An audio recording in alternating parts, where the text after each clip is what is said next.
was tangled up in marigold. We were listening to the reverend children singing. Yeah. Humming low as the garden river flows, while the August light becomes a golden evening. Yeah. And I will lead you down that road if you lose your way. Born to be a protector. Even though I know someday you're gonna shine on your own, I will be your projector. An apricot picked right off a given tree. I gave water to the soil and now it feeds me. Yeah. And there you are, shaded underneath it all. I feel proud of who I am because you need me. Yeah. And I'll lead you down that road if you lose your way. Born to be a protector. Even though I know someday you're gonna shine on your own, I will be a projector. And even though I know someday you're gonna shine on your own, I will be a projector. Projector, projector.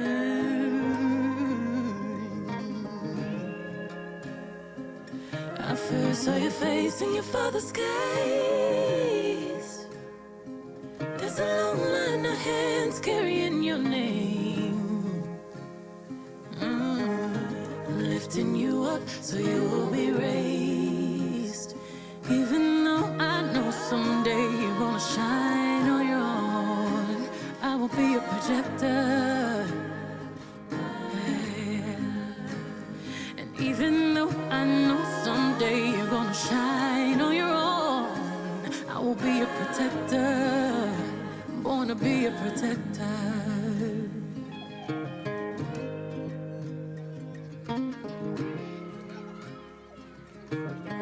Okay.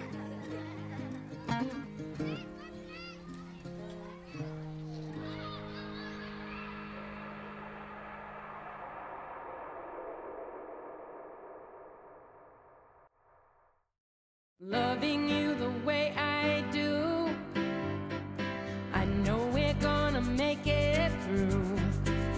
And I would go to the ends of the earth, 'cause darling, to me that's what you're worth. Where you lead, I will follow. Anywhere that you tell me to. If you need me to be with you,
I've been dreaming, friendly faces. I've got so much time to kill. Just imagine people laughing.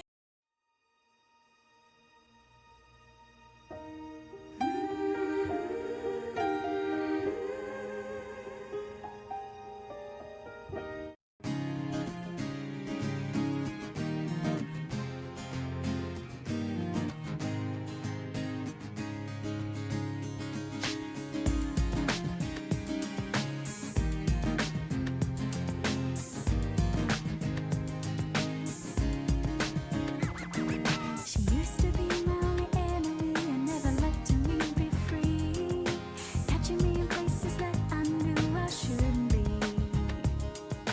Every other day I crossed the line. I didn't mean to be so bad. I never thought you would become the Yo, thing yo. I never had. Yo, somebody pass the aux.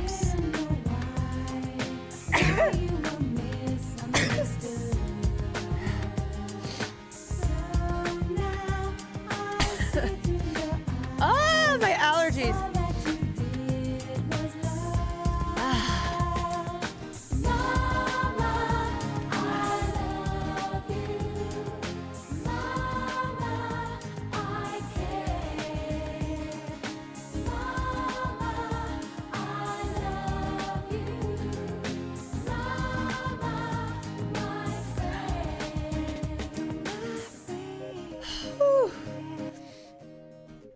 That is like the 100th time I have sneezed today.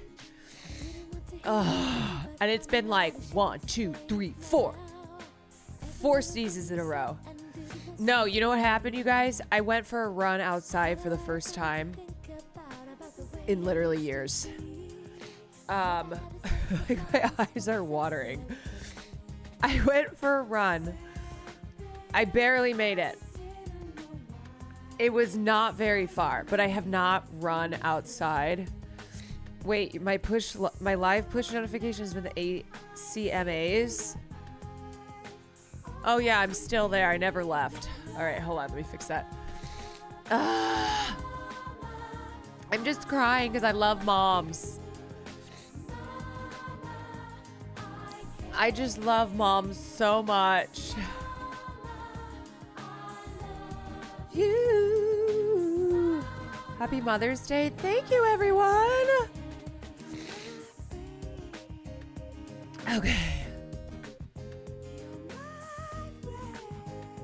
Oh, yes. Happy Mother's Day to all. I'm allergic to exercise. This is why you, when they say touch grass. When they say touch grass. They're trying to kill you.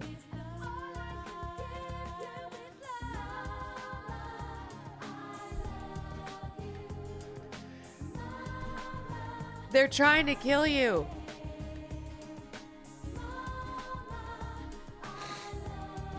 You smoke too tough. Your swag too different. Your bitch is too bad. They'll kill you. I love. Ooh, Oxty Spala. Thank you so much for the 5 gifted subs on this Mother's Day. Yes, I am a mother to many. I'm a mother to many. Frankenfurter, thank you for the 7 months. Ellie Faba, thank you for the 6 months. Austin called me today to wish me a happy Mother's Day. I was like, thank you, darling.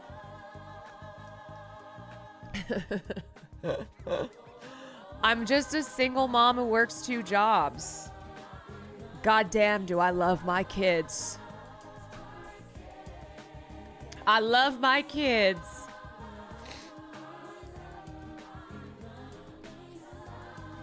I wished my mom and she asked me to get married. You're my mom now. You're my mom. Mother Queen. Hogan, thank you for the gifted sub. This is rough. Goes running one time. Goes running one time and almost dies. Today, my mom got offended when I said Joe Biden was evil. And when I asked why, she said, it's just not very nice. We got a liberal mom in the chat. I know this is late, but when you nominate yourself to Pope, the new Pope is from Chicago, so technically you're the new Pope by association. Oh yeah, for sure. What makes me feel better after a run is never running again. Yeah, let me tell you, my knees, y'all, my knees felt like they were 100-year-old knees. I like the second that I picked up my pace, like I started walking, okay? Also, this scared the shit out of me. So I had my headphones in. I told Will, I was like, I'm going to meet you. He was at the gym, of course, his like 2-hour day at the gym. And I said, I'm going to meet you there. I'm going to run there. I didn't go to the gym, but I met him at the gym. And then we did grocery shopping after. But as I was leaving, I forgot that he has a security camera set up. So first I told him, I was like, I'm leaving now. I didn't leave. And I was like, I'm leaving in 5 minutes. I didn't leave. And so then I finally go to leave. I have my headphones in and I just hear my name. And I'm like, what the fuck? I hear my name. And then I realized it was him on the camera. And on the camera he goes, okay, just remember, take it easy. All right, don't hurt yourself. Like he's saying this through the camera. It was the most embarrassing thing. I was like, I hope nobody can see this. Yeah, he got on, because he got a notification that I was finally leaving. So he spoke to me through the camera. He's like, okay, just be careful. Watch out for your knees. Remember, take it nice and slow. If you need to walk. Like I was running not that far. It's not going that far. Yeah, y'all, we live in a surveillance state. Okay, I'm being surveilled. Sulio, thank you for the 14 months. You excommunicated your mother. So happy Mother's Day to me. Thank you very much. Evil Monkey 666, thank you for the 9 months. Silver Joy, thank you for the 9 months. Yes, you want to see the nails? Here they are.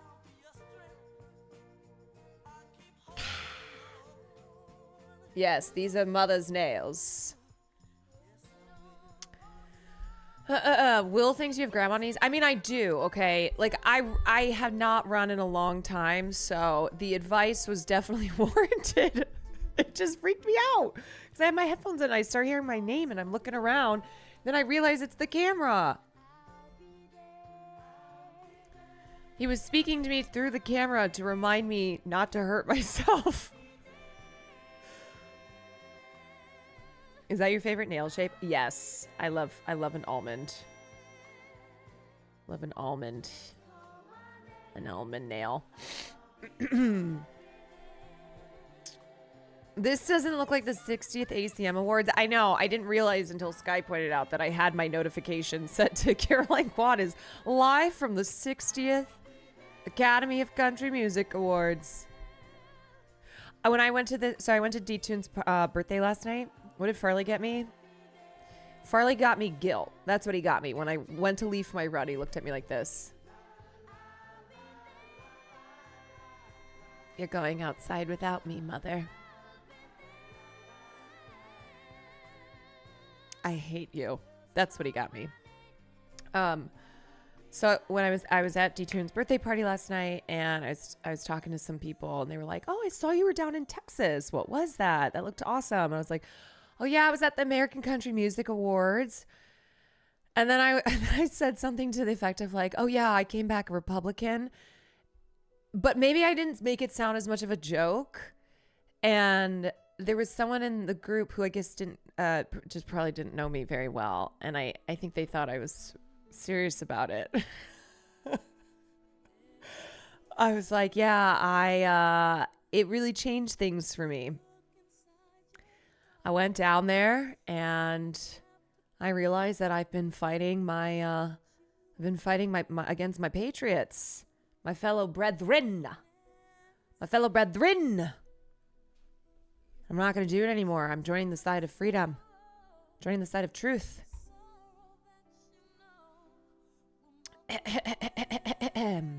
Red Viper, thank you for the 5 months. Speaking of freedom, I saw that a song got stopped when he was coming back into the country today. You know, that guy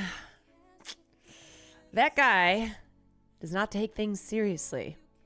When the people around him try to get him to take things seriously, he still doesn't take things seriously. And even when things like this happens, he still won't take things seriously. He's like, oh, it's fine. Like when I got stopped in Germany, that happened to me. And I went, oh yeah. Oh, this is not a joke. Gotta be careful out there. Yeah, I mean, it took him years until it was chat that informed him that he was being profiled every time he would get randomly selected. Like prior to Trump 2.0. Yeah, so much for pretty privilege. Yes, so be careful out there, y'all, okay? Just a little warning from Mother on this Mother's Day.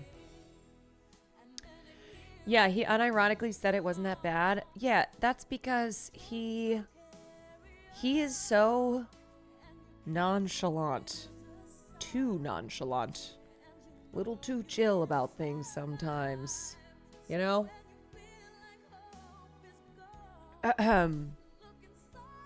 But he made it back. Yes, he did. Yeah, he's good. He's good. When he said it was just normal to get bomb swabbed every time, it's like, brother, you know, you are white until you're not. You're white until you're not. And you are not white when you are going through a place like the airport. I also have a toxic belief that everything will just work out for me. See, I don't have that. I'm not a person who's like, everything will be fine, everything will work out. I'm not high anxiety where I'm the opposite. I'm like, it's all good. But I do, I don't have that belief that everything will work out. It's the opposite. Assume the worst. Ahem.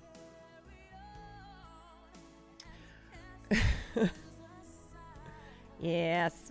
So, anyway, how's everyone doing? Where are my mamas in chat at? Sound off. Sound off if you're a mama. Sound off, all my mothers. All my mothers. Where are the mothers? Where are the MILFs? Where my MILFs at? Live from the Academy of Country Music Awards. Where my MILFs at? Yes, if it's oh my God, we know you guys have pets. Okay, well, as somebody who is mother to a non-human child, I do understand the putting yourself in that category. Do we have any mothers in here who are mothers of human children? Do we have any mothers of human beings? Anybody in here? Me? Yes.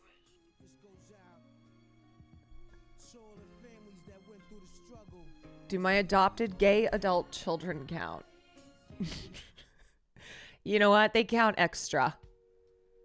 They count extra. Yeah, we have some moms in here. We have some moms in here to humans. Mothers to humans in here. Well, shout out to all the moms. Every day is Mother's Day. Today just happens to be the calendar Mother's Day. But happy Mother's Day to you all. What if I'm a mother? What if I'm a mother? Any grandmas? You know what? Are there any grandmas in here? How about that? Do we have any grandmothers? Any grandmothers in the chat? Looking very slay today, mother. Thank you.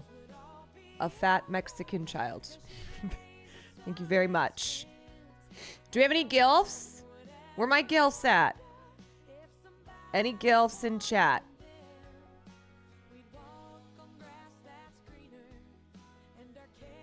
Anyone? Can you imagine? Can you imagine if I like happened to have the biggest demographic of gilfs in this community? I would be very proud of that. I would be very proud to be the streamer who's got the hot grandmas. If there's any gilfs in chat, DM me. I'm single.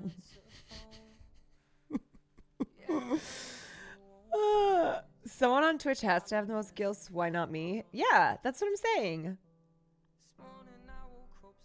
Yeah. I used to be in a Twitch community with a grandma, and I loved when she would tell us her drama with her son-in-law. That's tea. Yo, grandmas always have tea, and they like to spill it in a very like specifically grandma way. You know what I mean by that? You know, old lady gossip, old lady tea. Son-in-law tea goes hard. Yeah, it goes hard. Who are the grandmas on Twitch? I think there's I Just Love Puzzles.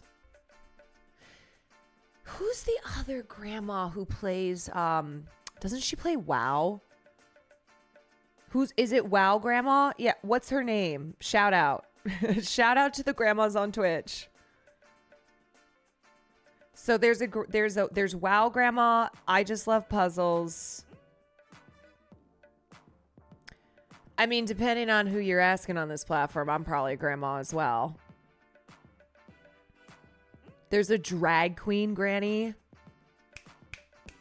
Yes. WoW grandma's literally better than me at WoW. Damn straight. I can only remember the racist tea from my grandma. Grandmas do kind of be like that. They're like, okay, that is very out of pocket. You cannot say that. Whoa. Hello.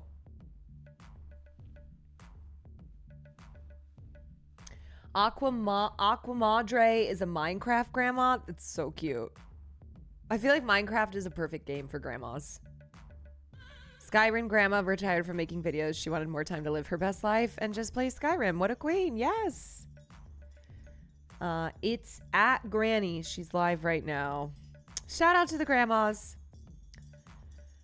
My grandma was a lovely lady, except when it came to Catholics. She had problems with Catholics. Well, most of the time I'd say fair. The way you wrote that seems a little questionable. My grandmother was a Catholic. My grandmother on my mom's side. She was very Catholic. She's very Catholic. Her name was Grandma Noreen. I hate to break it to you, but Skyrim Grandma's a Trump supporter. Well, I mean, did you miss the announcement where I just came back from Texas? So, me and Skyrim Grammy. Me and Skyrim Granny.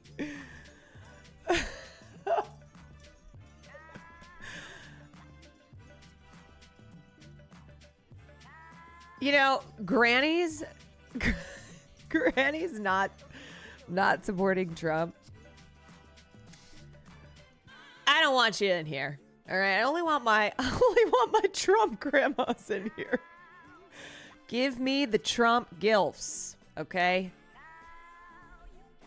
Making America gilf again. That's what the G in MAGA stands for. Making America gilf again. MAGA grannies make the best pie. You know they do. You know they do. Tactical grandma playing FPS.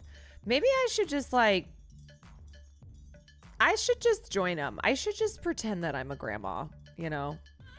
We'll call me Pop Culture Granny. You guys know about the grandma who loves pop culture?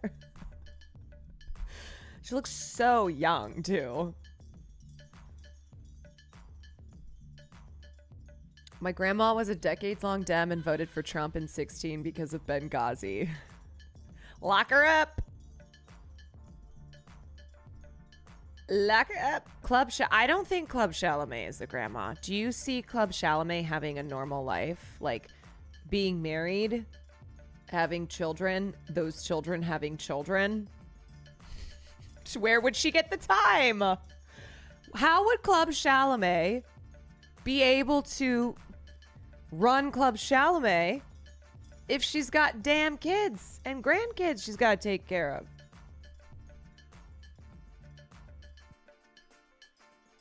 Can you imagine if like someone out there, they're like, hey, fun fact, my grandma's Club Chalamet. People are like, fun fact, my parents, or my great-great-grandfather was one of the biggest potato farmers in Ireland. I don't know. Or like, yeah, my great-grandfather was Jimmy Stewart. Whoa! And then someone else is like, my grandmother is Club Chalamet.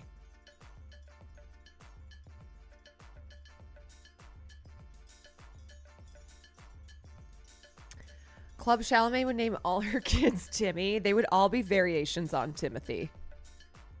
Tim, Timmy, and then one just is Timothy. It's like Ed, Ed, and Eddie. Tim, Timmy, and Timothy. Tim E. Can't jaunt across the country to stalk Timmy's sister when you've got grandkids to worry about. Yeah, or she drops the grandkids off and is like, all right, time to go stalk Timothy Chalamet's sister. I'll see you after school, kids. I'll make PB&J. Grandma, who's Timothy Chalamet? Well, you see, Timothy Chalamet is my son, but I also want to fuck him.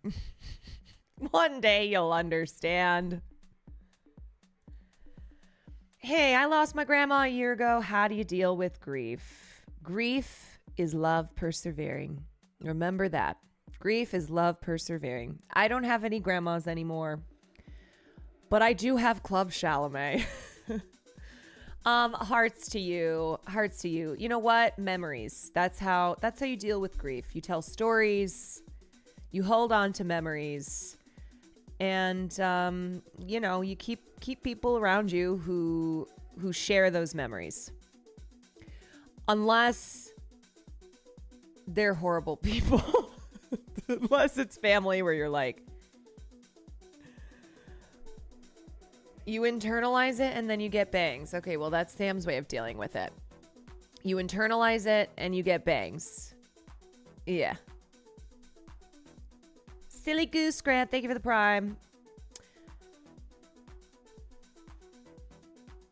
The pain doesn't really go away, you just get more used to it. Yes, a wise cutie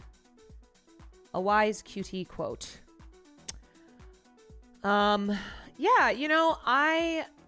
I think when my mom's mom died, I didn't feel particularly close to her. I was more sad for my mom. Like, it was really hard to see my mom. I have not seen my mom cry many times. In fact, well, actually, after my mom turned 60, she became more emotional. Like, she started just, I think it's an age thing.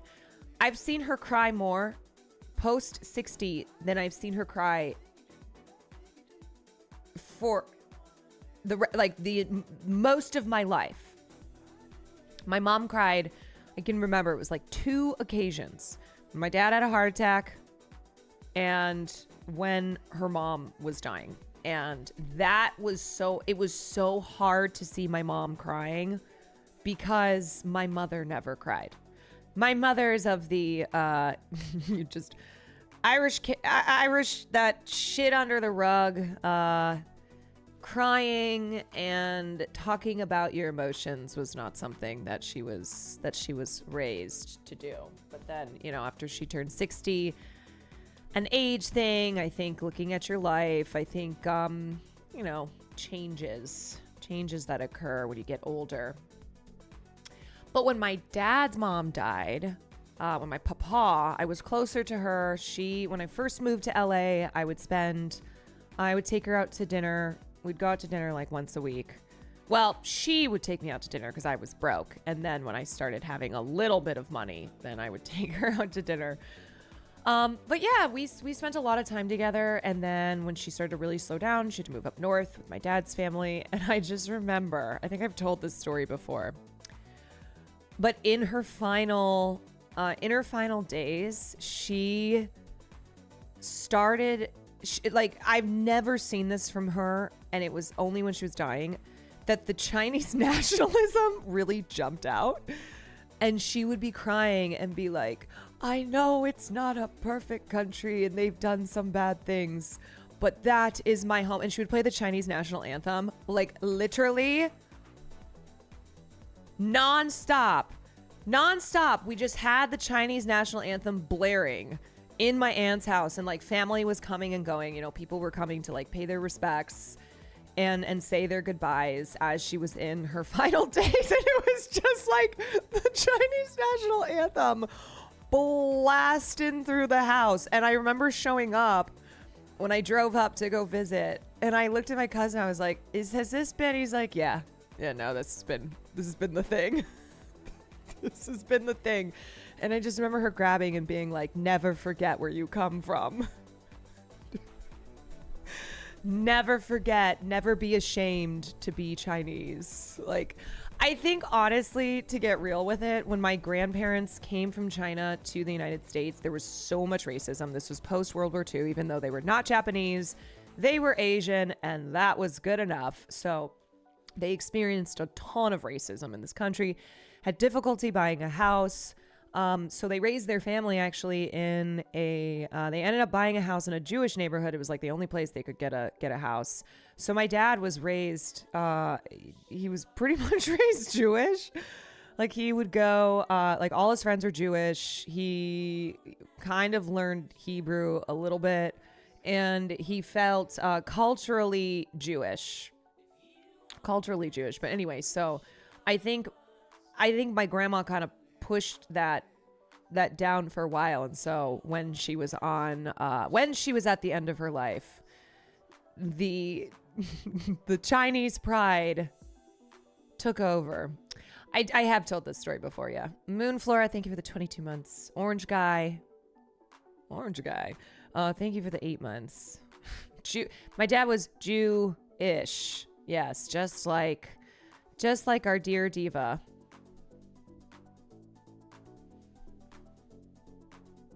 He was invited to the bar mitzvah. Yes. Baruch Adonai. Like Americans can tell the difference between Chinese people and Japanese people. I'm pretty sure Chinese people ended up in internment too. Yes. And the post World War II anti-Asian sentiment applied across the board. It was not just towards the Japanese. If you go to the museums in Beijing, do you think you'll see Kwans there? Like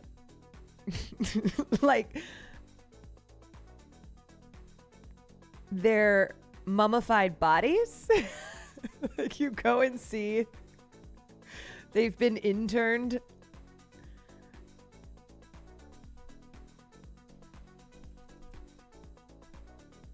They taxidermied the Kwans.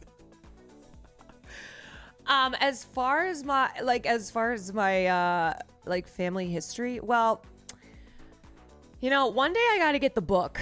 I got to get the Kwan, the Yao Kwan family book, and just go through it all, because there's so much lore. Crazy lore. Like one of my great whatevers was a very renowned architect in China and built a lot of really great like palaces, etc.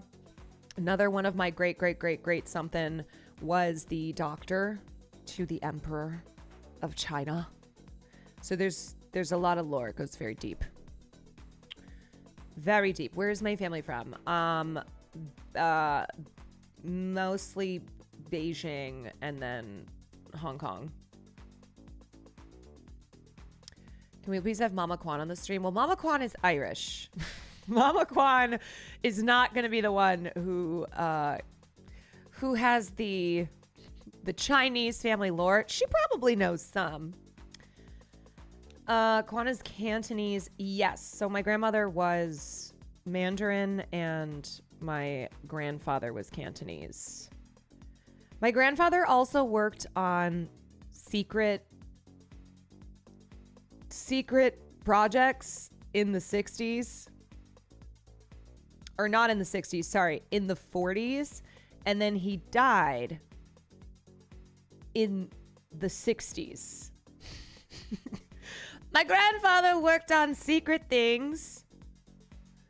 And then later he died. And I remember being told that I think he died of he died of lung cancer, but they're like, it's because he smoked. When is that it? He died because he smoked cigarettes? You and Neff have CIA lineage? No. He does. My grandfather was not CIA, but he was a physicist. Something like that. Will's dead killed. Can you imagine how crazy that would be? What lore that would be. I mean, that's a movie. That is a movie, y'all. Yes, my grandfather was working on things related to the field of nuclear. Why did my grandparents move to the U.S.? School. They came over here. For schooling. Will did say his dad joined the CIA during the Kennedy administration. Will's dad, I mean, talk about lore. Will's dad has so much lore. I mean, the man's almost 100. He's done. He's been around a long time. Died of lung cancer working on the atomic bomb.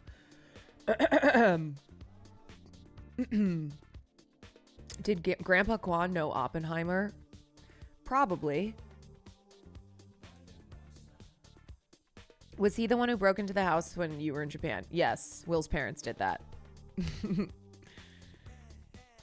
Yes, indeed. Mother, please, the crab rangoon. Wait, hold on. The crab rangoon. Oh my God, I don't even remember this. What is this? It is just mother, please. Mother, please. You know what? Actually, I'm going to put him in his own chair. You're going to get your own chair. No, we got the Farley chair. Okay. Come here, uppies. Up. This is your chair now. Okay. Okay. Yep. We both get our own chair. We both get our own chair. Can you sit? Sit. Can you sit? Sit down. Sit. Okay. Great. Great. Everyone, please welcome in my guest, my co-streamer. Yeah, let's get him a mic too. It is just mother, please. Mother, please. Mother, please. You know what? Actually, I'm going to put him in his own chair. You're going to get your own. You guys miss the bedroom aesthetic. You want to, you know what? I should do that. I should, when I get my stream room all set up, I should make it look like a bedroom.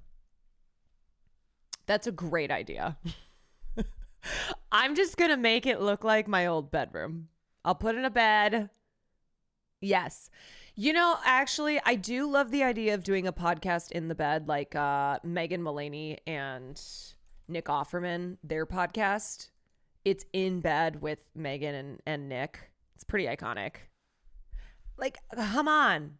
Talking in bed? What is better than that? Do you by chance? No, I am not related to Stephen Kwan. I had to look up who Stephen Kwan is because so many people asked me, but I did have a different cousin who played MLB.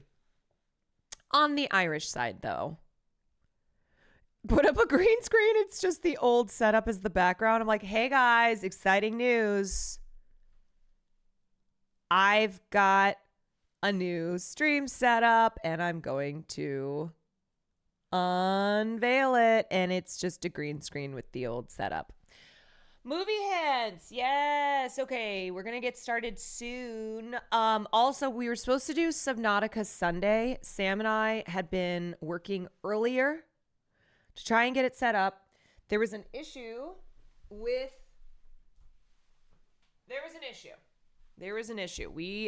really tried, but there was an issue with something to do with the port, and Sam had a really bad headache, and so she had to lay down, and of course I would not be able to figure that out, so we're gonna have to work on that more. Wait, I just came in to tell you I think I solved it, but it's too much solving to let you do it on stream.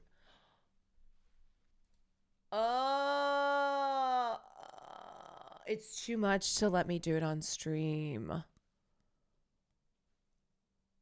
You think?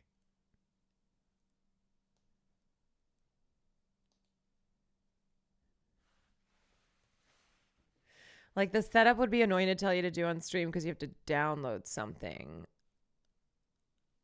I mean, I can download a thing. I mean, do you...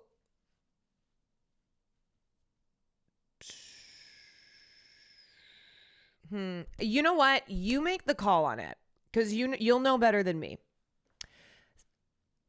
And I'm not 100% it will work, so it'd suck if we took 15 minutes to set up and it didn't work. Okay. You make the call. I'm going to start film class in probably like 10 minutes. So that will give a little chunk of time.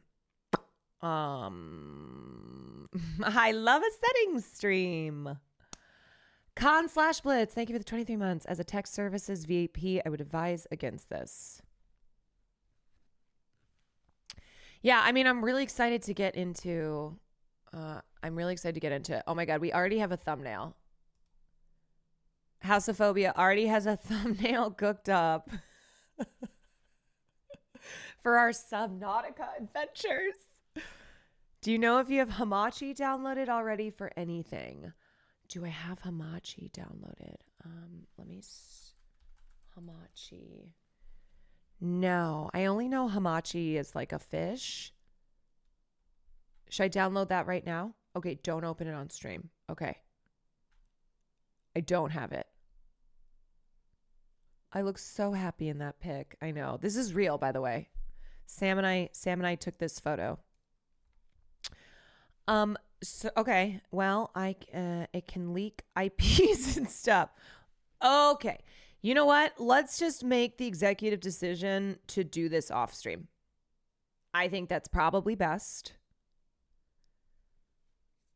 I think it's probably best considering that it's me. It's me.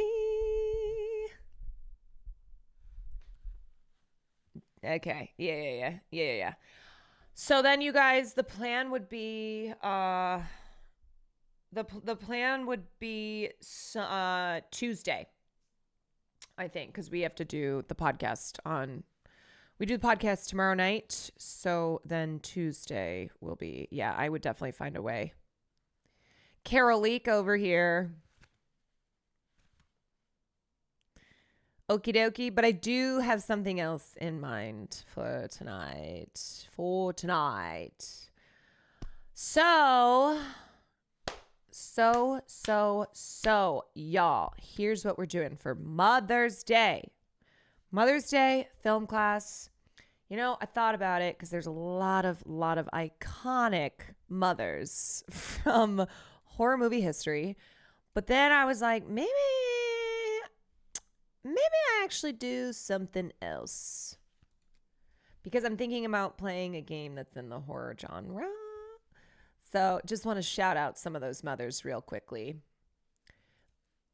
Without looking it up, can you name all four?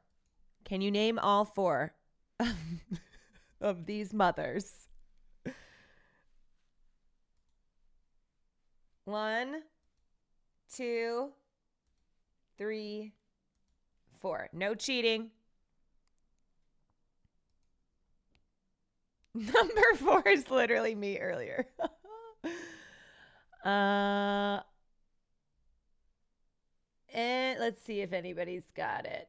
Okay, some of you know the movies. Does anyone know the names of these mothers? Not just the movies. Don't look it up.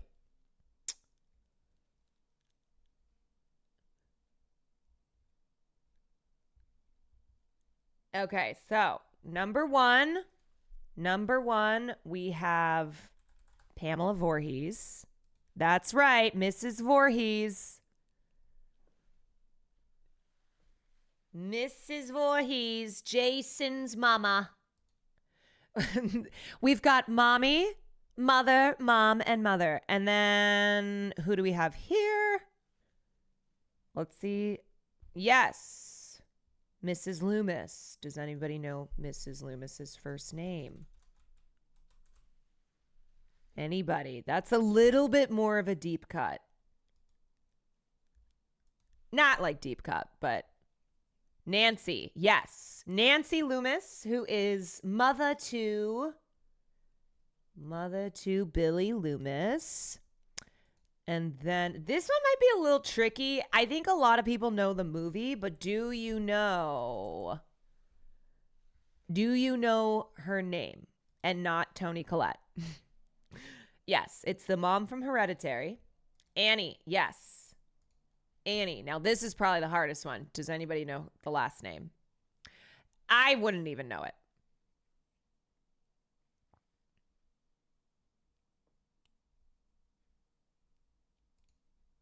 I feel like if anyone gets this, they probably Googled it. So I'll just tell you. Annie Graham. Annie Graham, played by Toni Collette in the film Hereditary. And then last but not least, and no, it's not Sandwich, a couple hours ago.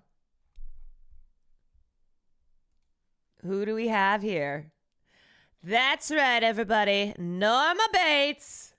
Looking fresh as can be. Norma Bates, mother to Norman Bates in the movie Psycho. Yes, indeed.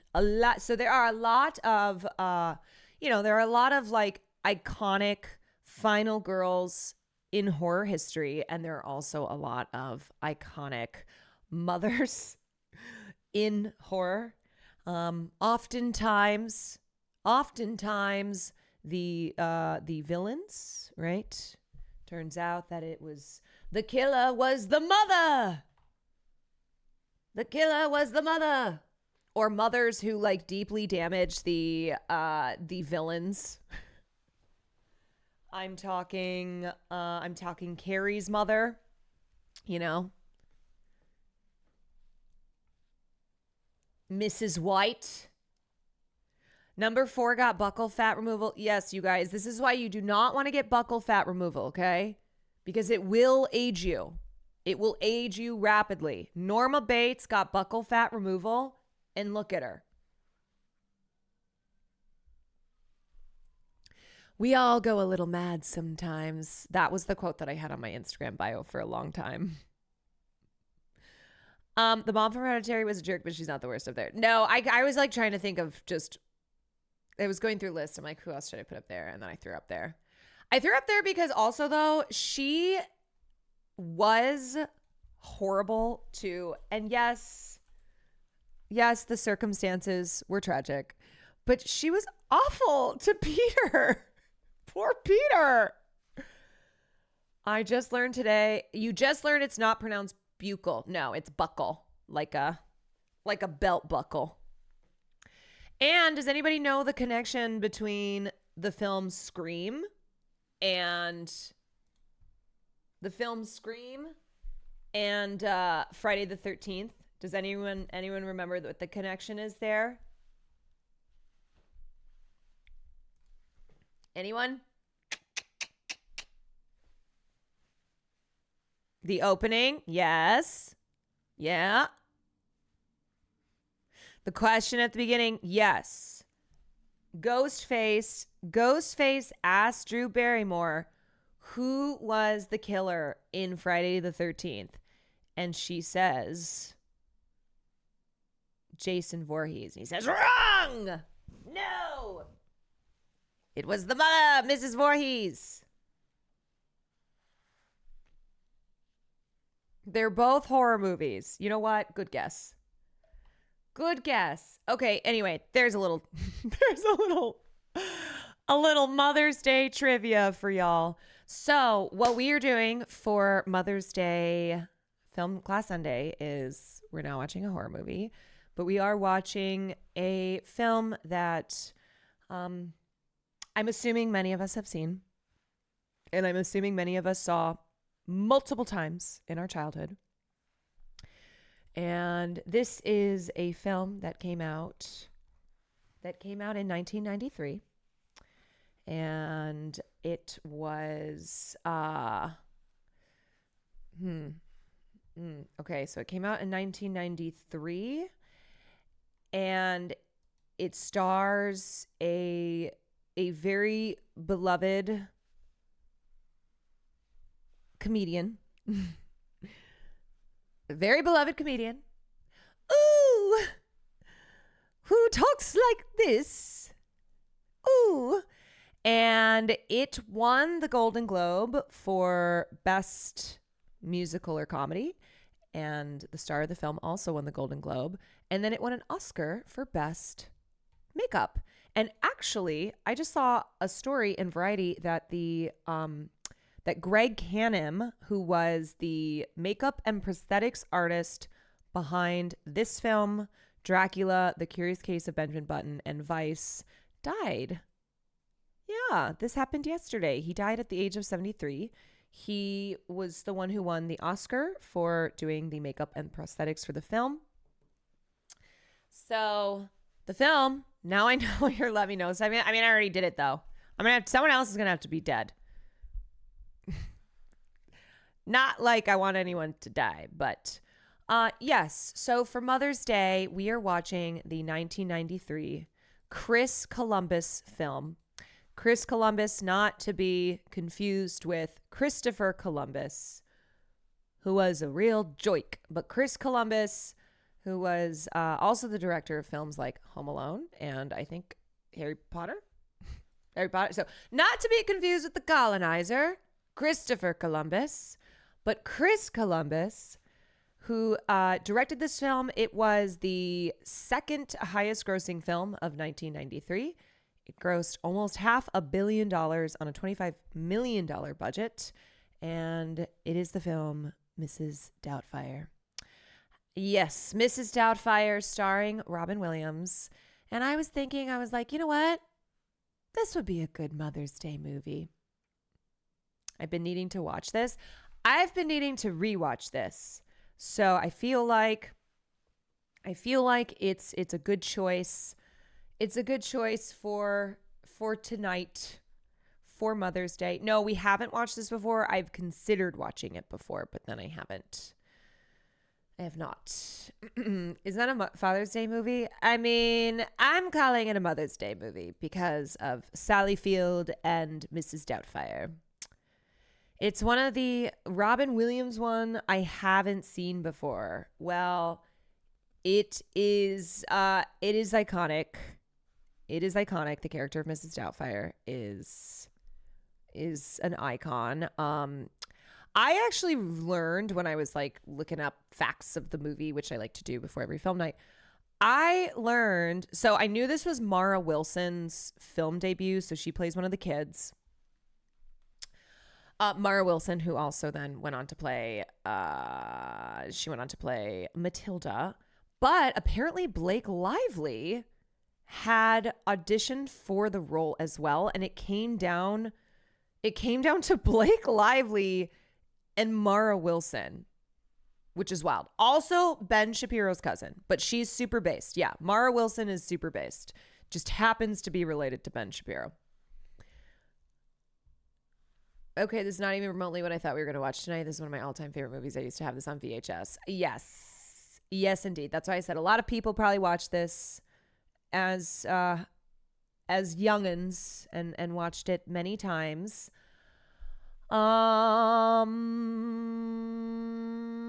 So that's what we're gonna do. Yeah. Okay. Anything else before we get started? What time is it? 6 o'clock. We're an hour in. All right. That's good. Yes. It's also, I frequently quote the line the whole time. I quote that line all the time on stream. Constantly. Like the whole time? Can't believe I'm catching film night for the first time. It's one of my old faves. Yes, welcome in.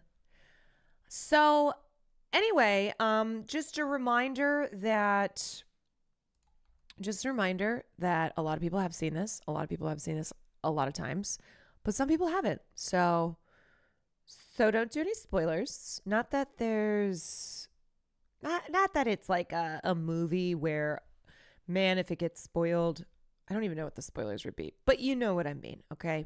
Be respectful. Be respectful to those who haven't seen it. Can I do a quick backflip before we start? You know what? Go for it. You go for it. Bandit D, thank you for the gifted sub. Okay, here we go. Movie rules. Get your snack. Get your drink. Get cozy. And don't forget to get something to eat. You can't beat my meat for a special treat. Sucking on me is really neat. Don't be a jerk and don't be a fool. Be a good neighbor and follow these rules.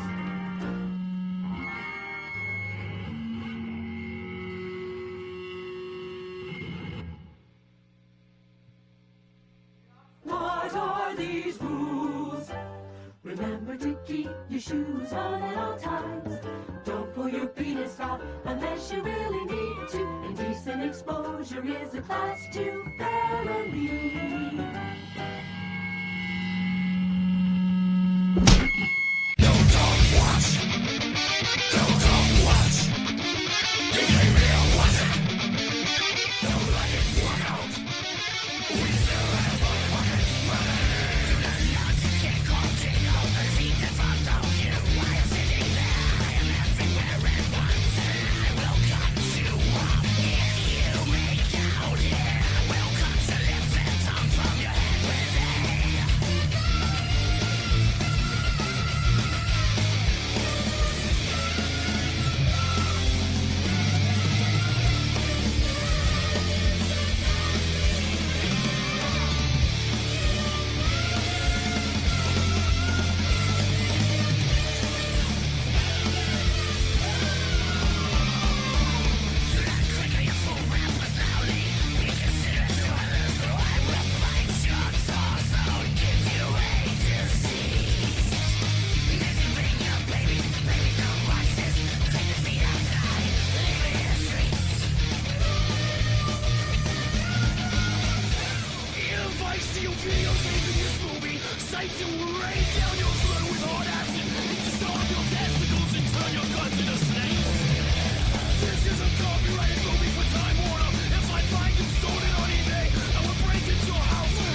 Oh, man. All right, let me grab some water.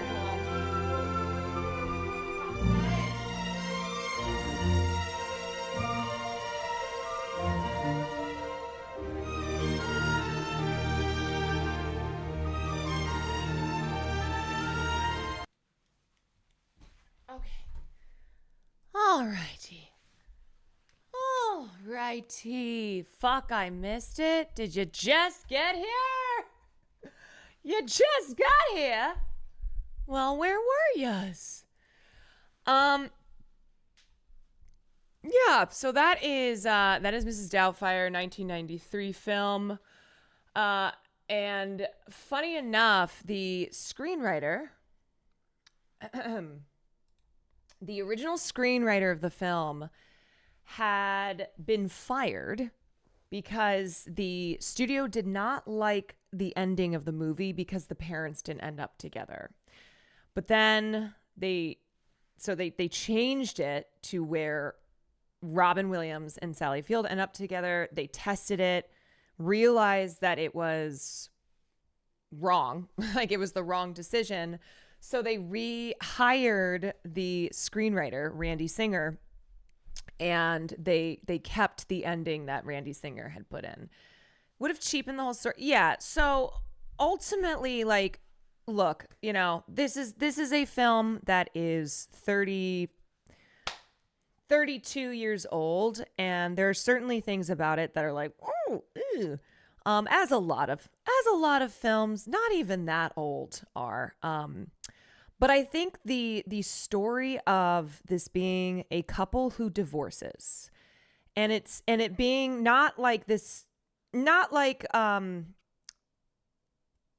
anything out of the ordinary, right? Like these are two people who grew apart, who were really not compatible with each other. And rather than try and stay together for the kids, which I'm sure a lot of people in here grew up in families where that was the case, and it didn't make it better. Instead, they stay divorced at the end, but it is about the father going through this journey, you know? It's about like taking responsibility and accountability, and not just being your kid's friend, but actually learning to be a parent to them. And it's a mature ending. And the fact that this was a kid's movie in the 90s that deals with divorce, that deals with like some really heavy, sensitive stuff. And it does not have the happy ending you would maybe think a children's film would have, in that the parents get back together, right? It's not Parent Trap. This is not they divorced and then the twins discover that they are twins and then the parents end up getting back together. But I think it's a happy ending in that this is what is best for the kids.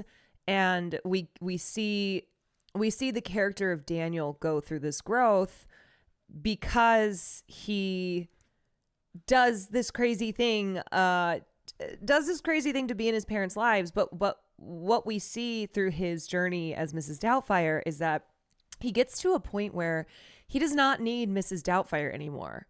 You know, the things that are very chaotic in his life and the things that are keeping him from being a stable parent for his children are things that he comes to get better at from being a housekeeper in disguise for his children, then also having conversations with Miranda as Mrs. Doubtfire that it seems as if, you know, those conversations, there was never room for them for the 14 years that they were together.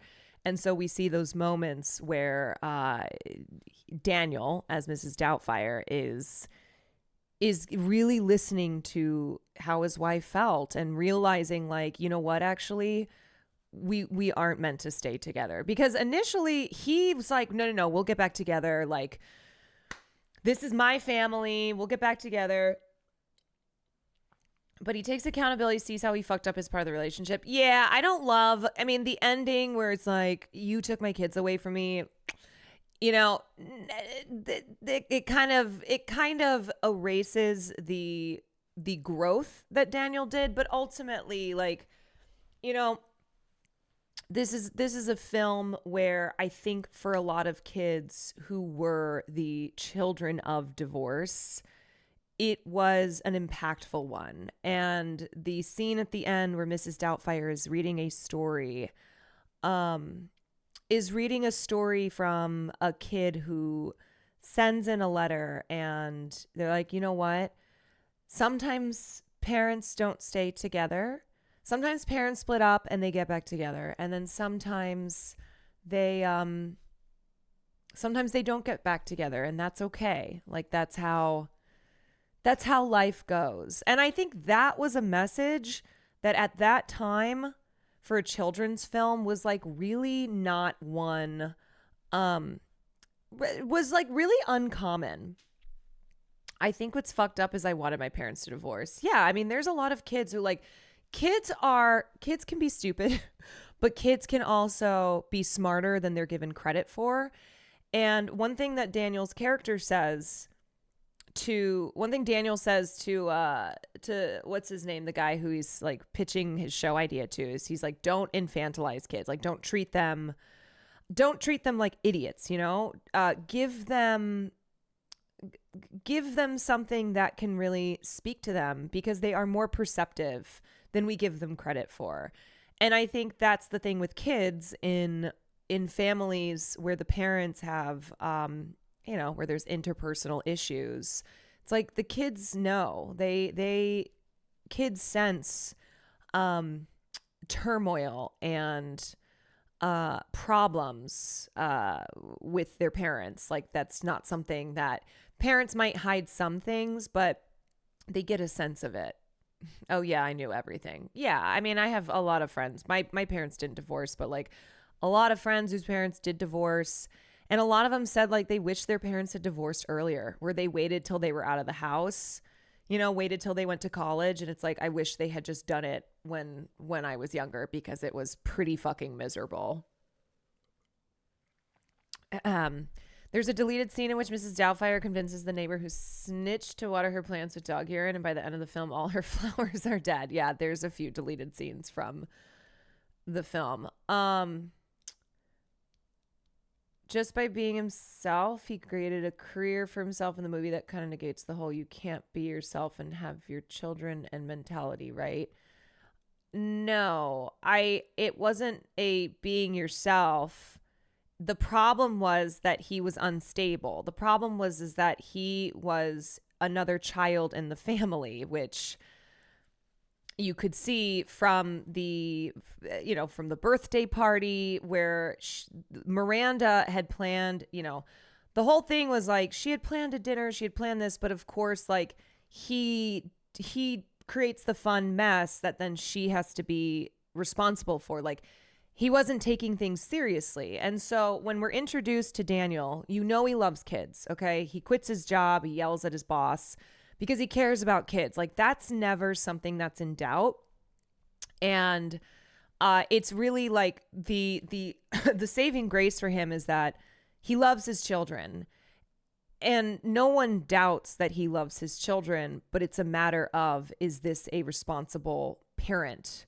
Because loving your children is, was not enough to create a safe and responsible home for them. And so when Mrs. Doubtfire comes in the first day and she's like, turns off the TV, says it's time for homework, the kids give attitude. They're like, we always watch Dick Van Dyke. What he's seeing are the consequences of his actions of not being a responsible parent. So the theme of responsibility is a big theme in Mrs. Doubtfire, where that is something that Daniel learns. And that's why I said, like, you can tell in the film when, like, he no longer needs Mrs. Doubtfire, but he still, but he thinks he does. He thinks he does in order to, like, be with his children. When the reality was, like, hey, man, just you need to show that you can hold down a job, that you can have a safe environment for your kids to be in, and then we will reevaluate. This was a temporary custody agreement.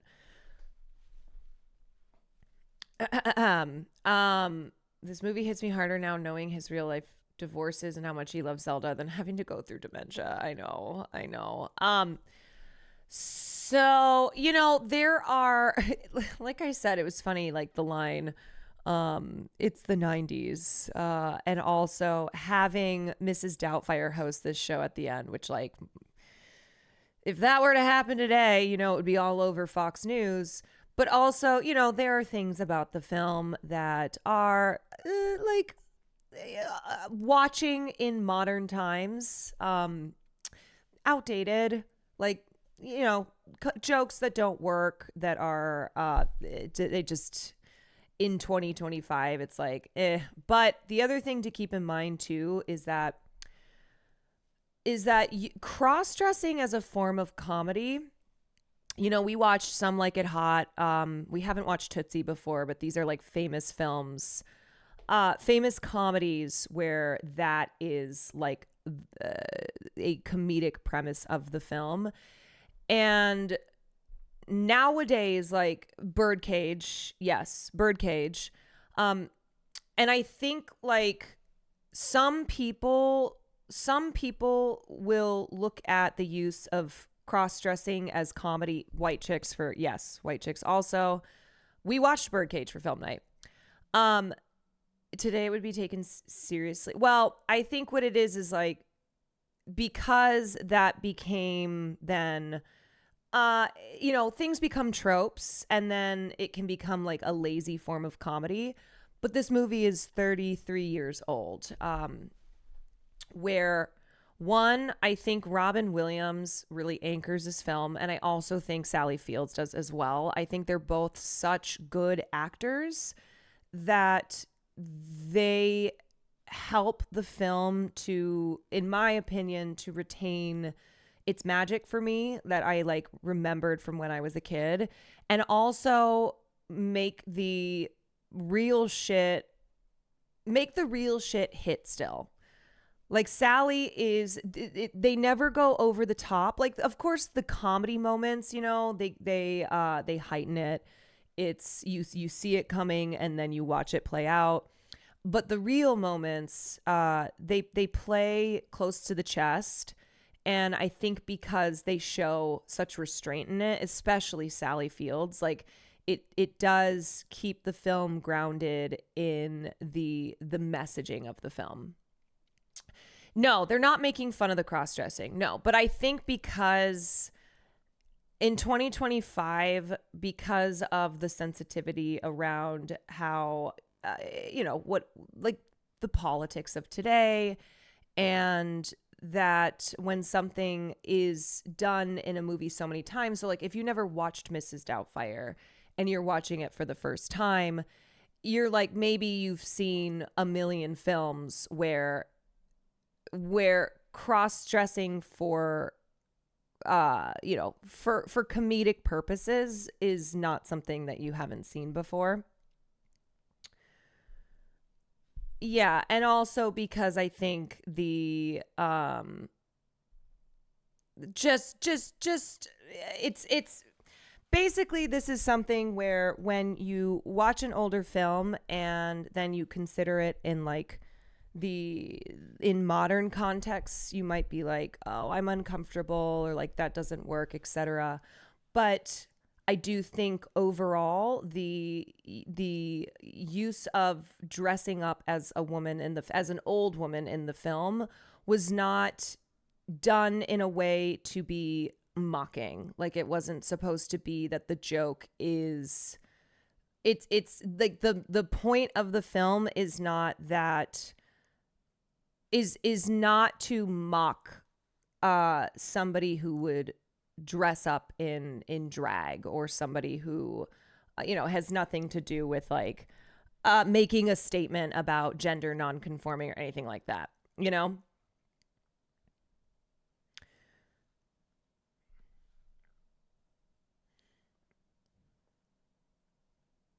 I always thought it was funny he was voicing a Tweety Bird analog, but then ends up looking like the granny from Looney Tunes.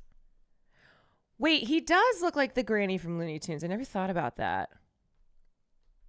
I like how this and the Santa Claus, yes, so funny. The Santa Claus came out a year later, and that movie starred Tim Allen. And as I said, they really wanted Tim Allen to play Daniel, and he said no. And they were like, okay, do you want to play Stu? And he said no. And then they also wanted Daniel Stern, who plays Marv in Home Alone, to play Stu, because initially they had conceptualized Stu to be villainous.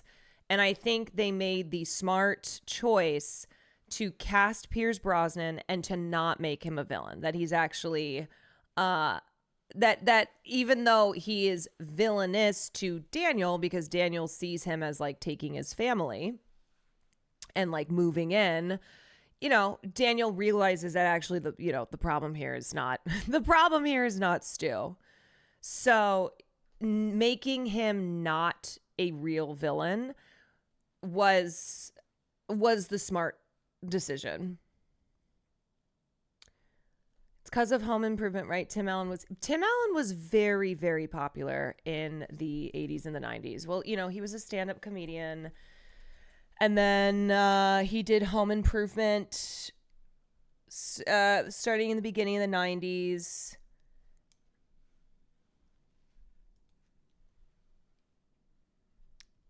Same with the New Husband and the Santa Claus 2. That dude was a lovable character. Yes, they chose to not make... You know, I wonder if I mean, it's hard to say. The film came out a year after Mrs. Doubtfire, but who knows, like, when it went into production and when the script was written. But there are parallels between Mrs. Doubtfire and then the Santa Claus. Tim had a fuckload of money at the time. He was absolutely not interested in doing things that required a lot of work, like movies. But then he went on to do the Santa Claus, and then he went on, he did after that Toy Story, which is voice acting that he did in that. But yeah, I mean, he did a major family film. Yeah, I don't know like the exact reason for why he turned it down, but I'm glad he did, because I think Robin Williams was the perfect person for the role.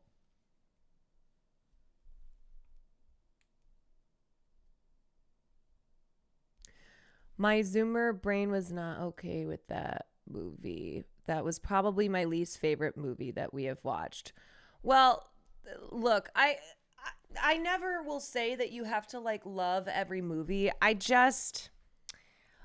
I think it's difficult if you are not a person who has watched a lot of movies, and so you are only watching movies in the context of 2025. And like, you know, I think you're missing out on a lot if you have the mentality that every film needs to be perfect, that it needs to be like super woke, and not understanding that, one, you have to consider the film at the time, and two, that I think, you know, when there are off-color jokes, or when there are things that are just outdated, right? That just wouldn't it's not even just like a being too woke. It's just like not a very good joke, or it is a little uncomfortable. I think it limits you though. I think it limits you if you are watching films and needing them to be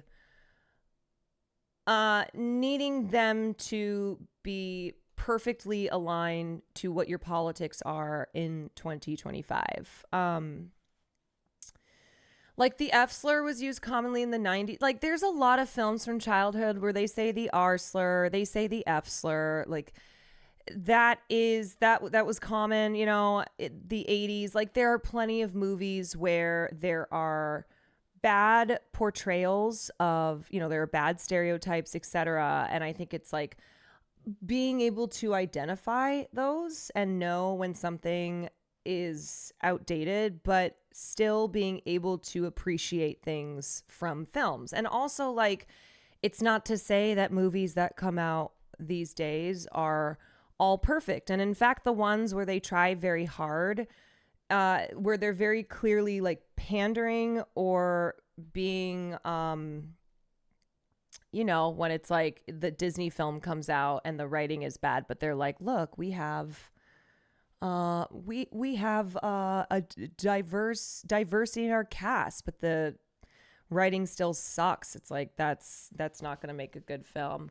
But yeah, I mean, you don't have to be a fan of every film. And like, yeah, when we watch older movies, there are definitely things in them that are not great. I would just say that there's a lot of films where, especially when they were films you watched when you were younger and then you watch them when you're older and you're like, either sometimes things will hit different in a good way, and then sometimes it will hit in a bad way where it's like, oh yeah, obviously I didn't understand that when I was a kid, or you know, I just kind of laughed at that, but then now when I get older, yeah, it doesn't work, or things that hit harder because of where you are in life. I challenge anyone to find a comedy from the 80s that doesn't contain the F slur at least once. It's nearly an impossible challenge. Yeah, I mean, I've also shown films on here that, especially depending on the time period, were actually progressive for the time. I'm not saying this necessarily about Mrs. Doubtfire, although, you know, considering in 2025, the attacks on drag queens doing story hour, I guess, like the Mrs. Doubtfire hosting a show, a show for children at the end is like, damn, that seems woke now. But like, yeah, films from the 80s, from the 60s that were progressive for their time, even if there are still things in the film that are outdated today. Yeah, but also, you guys, someone not liking a movie is fine. You know, I am always of the mindset that you do not have to like a film. You do not have to like every single film. And especially like if you didn't watch, there are films that a lot of us watched when we were younger, and they hold a certain nostalgia. You know, there's a nostalgia. There is a love that you have for these movies because you watched them so much when you were a kid, and because there was something in there that meant a lot to you. Okay, this is a very funny story.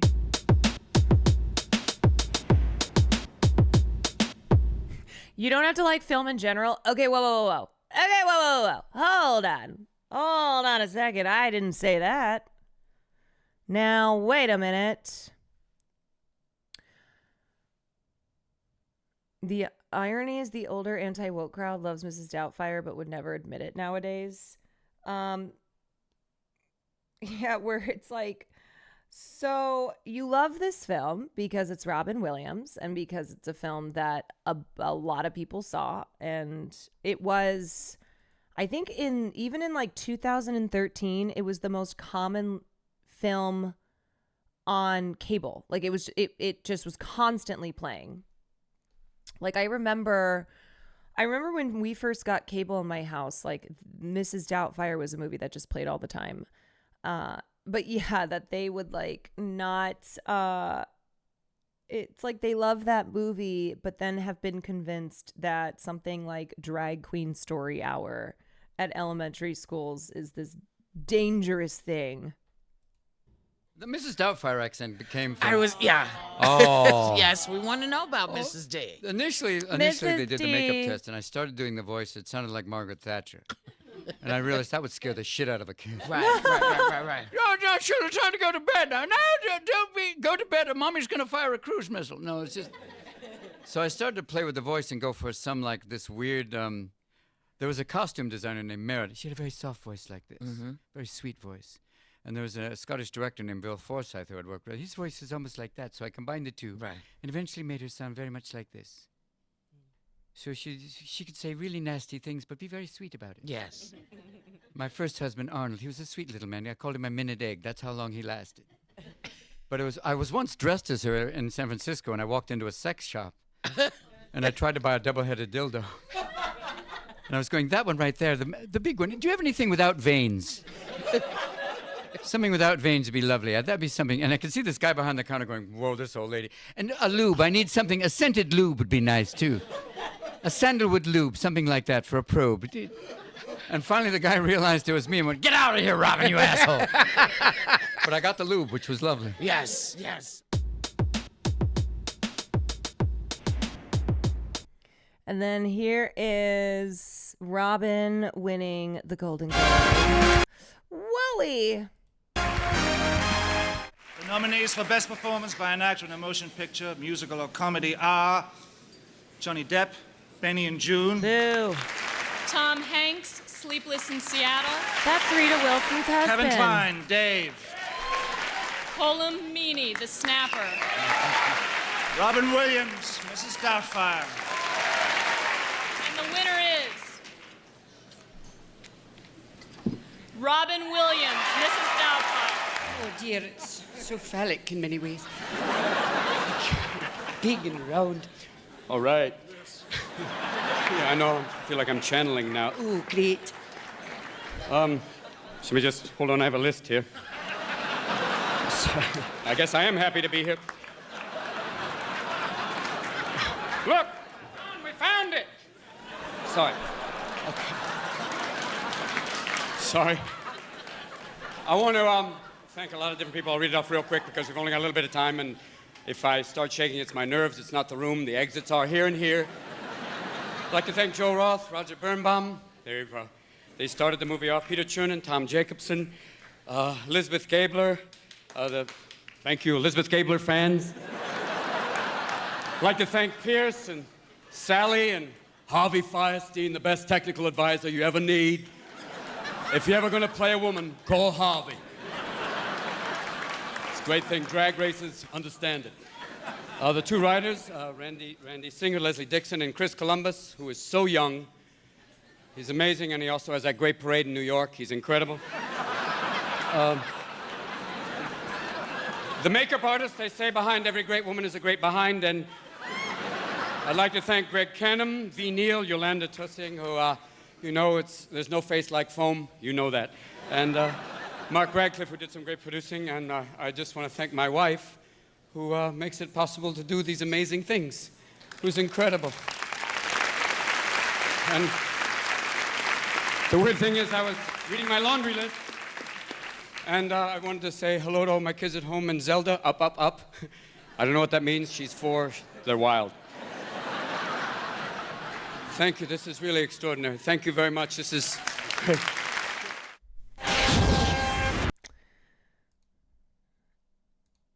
And then here is the film winning Best Motion Picture, Musical, or Comedy at the Globes. And the winner Also, remember, Robin Williams was in The Birdcage as well. is Mrs. Doubtfire. Well, Robin thanked everyone except for himself. I'd like to thank him for bringing Mrs. Doubtfire so completely to life and for wearing those high heels and enduring those 4 a.m. wake-up calls. There's only so many times you can dress up like that and not say you enjoy it. And if I don't thank my parents, they'd kill me, so thank you, Mom and Dad. We also want to thank the amazing cast, the crew, too. All these great people of the crew, and the city of San Francisco. Great place to live, great place to shoot. Thank you. Marco. We would like to thank our other producers, Joan Bradshaw, Matthew Rushton, and Paula Dupree, our director of photography, Don McAlpine, our production designer, Angelo Graham. Howard Shore did a wonderful job with the music, and thank you very much. So I just wanna say again too, I think with a film like this, I understand even if you've seen it before, being being uncomfortable, not because I think the film inherently is making a statement about like being gender nonconforming or being trans or anything like that. Mrs. Doubtfire is a film about a couple who have split up, and the dad has a lot of growth,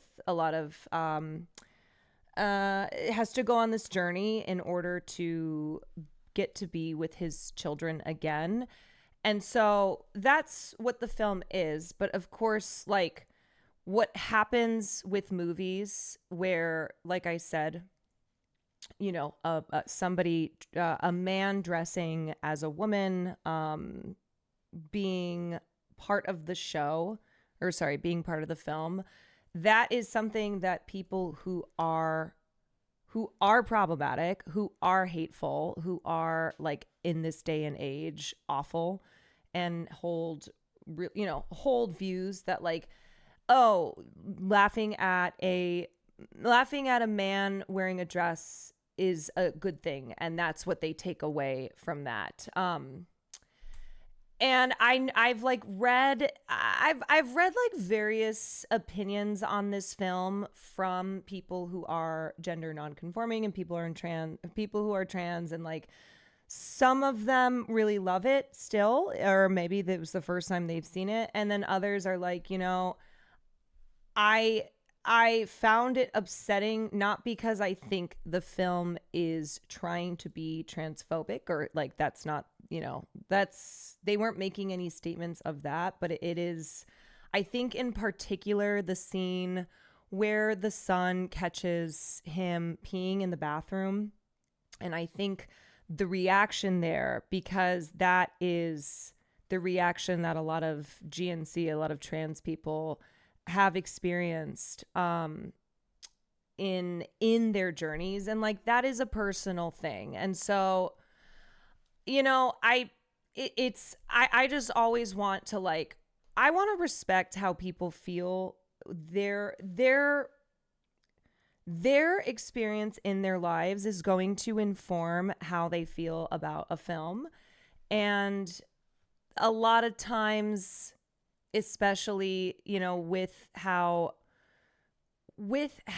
people who hold very hateful views will take popular things from culture and try and pretend that it's actually for them, like the way that like Nazis have tried to take the Matrix and make it into their own, and how it's something where I think this is like a complicated thing to try and dissect, like for me to try to explain it. But I understand why a scene like that in particular, or like some of the jokes that are made, would feel upsetting while still recognizing that like the film is about this other thing.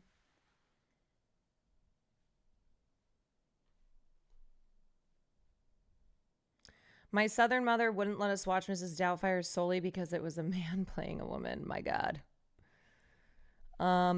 Yeah, and then also being able to appreciate like the fact that that film didn't blink an eye at having having a man dressed in drag hosting a children's show, you know? Yeah, and so anyway, I just,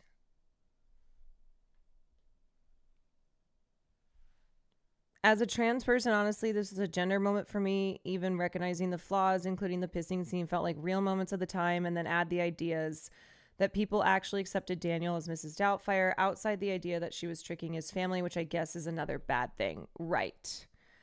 So again, you know, movies will have, people, everyone is an individual. They will have their own read on a film, and no group is a monolith. No group is going to like have the same opinion on a film. And I think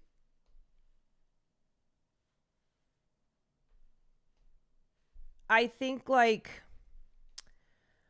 I think like what I said, where it's hard when people who are transphobic, who are like Nazis, who are really hateful and are using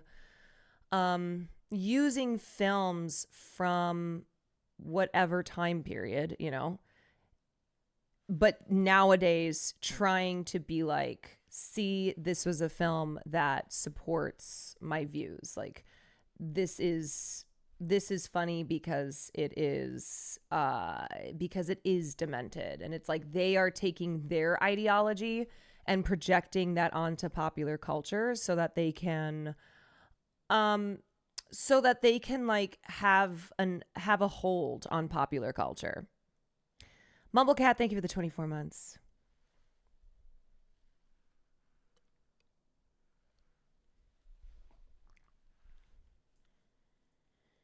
I think it shows value in how man can learn about the sexism inherent in themselves and society and how to move past it. I do think he becomes a better parent because he got outside his limited role before as a man.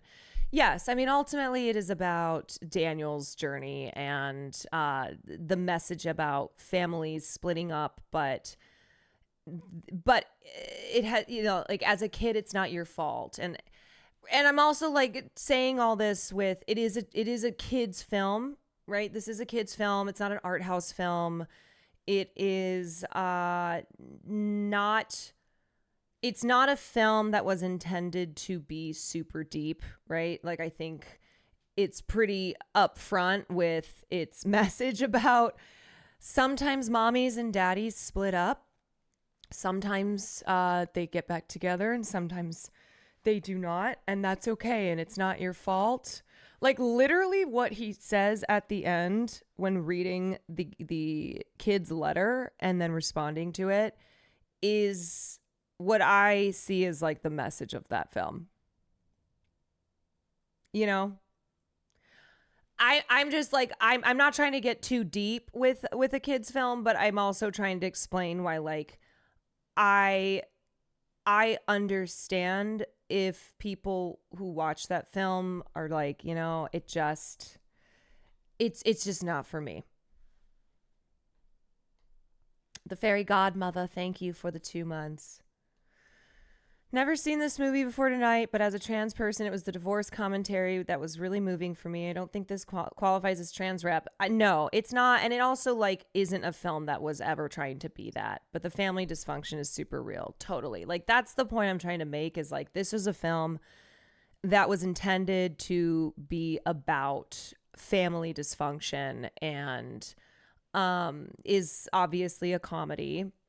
But of course, there are things in this film, like in a lot of films, that are going to resonate with people differently.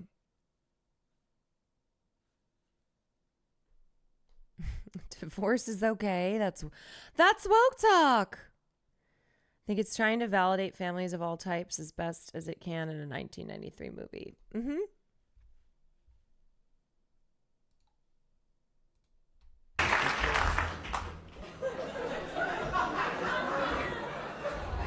For those of you at home, Jack is getting ready to bring out a 5-iron. Since they didn't give you an award, you can have thank you. Of their names in the tie. Thank you. I want to thank Jack Nicholson and Daniel Day-Lewis for giving me this piece of paper. Has their names on it, not mine. And I'm glad to be left out of this incredible group. I want to thank Jack for, he is to me the greatest actor, and Daniel Day-Lewis the greatest actor, and I'm just a hairy actor. And it's been a wonderful evening for me to walk away with nothing, coming here with no expectations, leaving here with no expectations. It's pretty much been a Buddhist evening for me.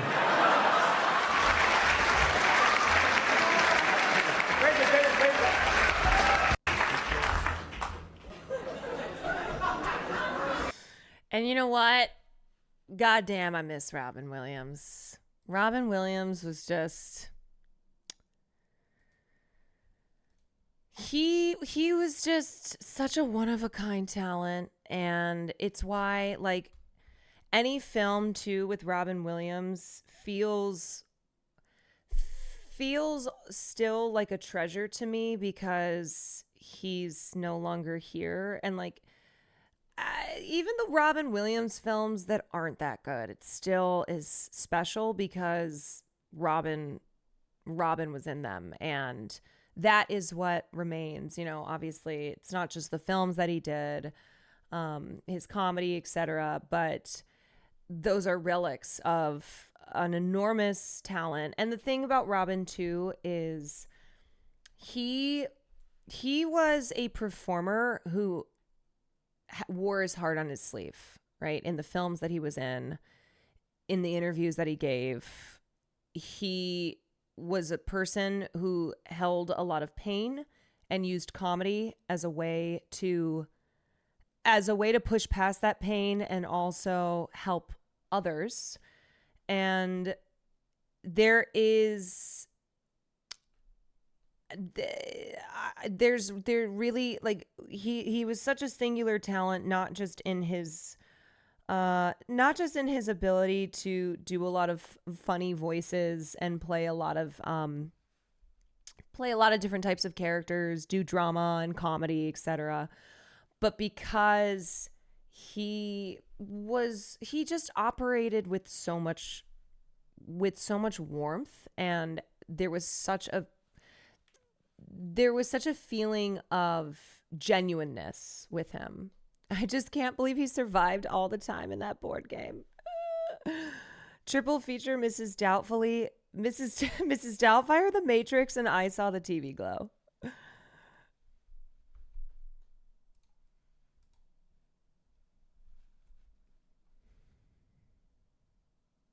Robin, I've always been interested in when actors start out their careers. Now, you used to do some mime in front of the Metropolitan Museum In front of the of Arts? Metropolitan Museum here. Yeah. It was always fun because it's a nice mix of people. The people, it's weird, the people who got the most angry, because I used to do a mime where you'd imitate people, seemed to be the wealthiest people. Like, there was one woman wearing this, she was wearing an entire species. This is also how I feel about, like, Philip Seymour Hoffman, for instance. Anything that Philip Seymour Hoffman is in feels like such a treasure because he is no longer here, and he was just so unbelievably talented as well. And it's sad that, like, he had just broken into lead roles, when he did Capote, a film that we watched for film class. He did Capote in 2005. He did The Master in 2012. I think that was his last major film. Or no, sorry, Hunger Games was. I think The Master was his last lead film. But like he hadn't even gotten to. We just didn't get enough. We did not get him for long enough. Is The Master good? Yes. Have I seen Synecdoche? Yes. She wasn't just one animal. She had them all on, and I walked up and started imitating her walking. She said, "Get the hell away from me. I'll put this mascara brush up your ass." It's like, thank you. Thank you very much. So they were good. gone. Thank you. So that's where I started. I was actually going to Juilliard at the time, so I just did the mime to kind of, raise a little cash, have a little fun. Now, I've always been fascinated at the roles that actors don't get. I know this might be a sore spot for you, It's but not. It's like we'll mention some and then we'll talk. Okay. Well, the Batman, the Joker role. Listen, Robbo, I'm real sorry about it. Maybe I'll send you a couple of T-shirts, smart boy. Dude, there's also something about Robin that just reminds me so much of Will Neff. So much. Like how will just flit from voice to voice. He's got all these characters, both fictional and non-fictional. And also Will is a person who possesses great sadness within him. And comedy was a way for him to, it was a lifeline for him. And he lives by the mantra, the Chris Farley mantra of, comedian's role is to slip on a banana peel and make people laugh. That like comedy is there to Comedy is there to be a light in the darkness, even when comedy will touch on dark things. Who the fuck is Will? We only know Billy the Kid. Billy the Kid. But yeah, like there's a lot of similarities between a Robin Williams and a Will Neff.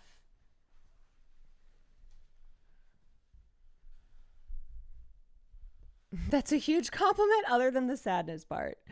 Yes, I will say the difference between Daniel, who Robin Williams plays in the film, and between Will is that Will does always keep me laughing, and there has not been a point where everything stopped being funny, as Miranda says, because Will is a responsible adult. He is not perfect, but he takes accountability, he takes responsibility. So the laughter continues.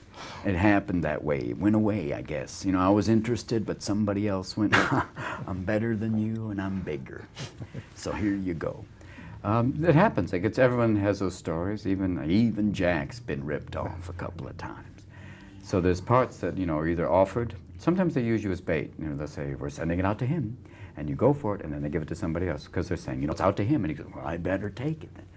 Or they all different reasons. I don't know what happened with that. But it's, maybe there'll be something else down the line. Maybe the Riddler. Who knows? Now, watching the movie last night, I couldn't help but wonder what you were carrying in the Mrs. Doubtfire official purse. My genitals. They were all there. It's when you have to be at the makeup, just Mr. Bobbitt, the home game. Put it in the bag, take it out. Wouldn't that be nice? Different attachments for different folks. Look at that. I'm making julienne fries. What's in the bag? Actually, a complete change of clothes. All the different accoutrements that a man has to carry when he's a woman.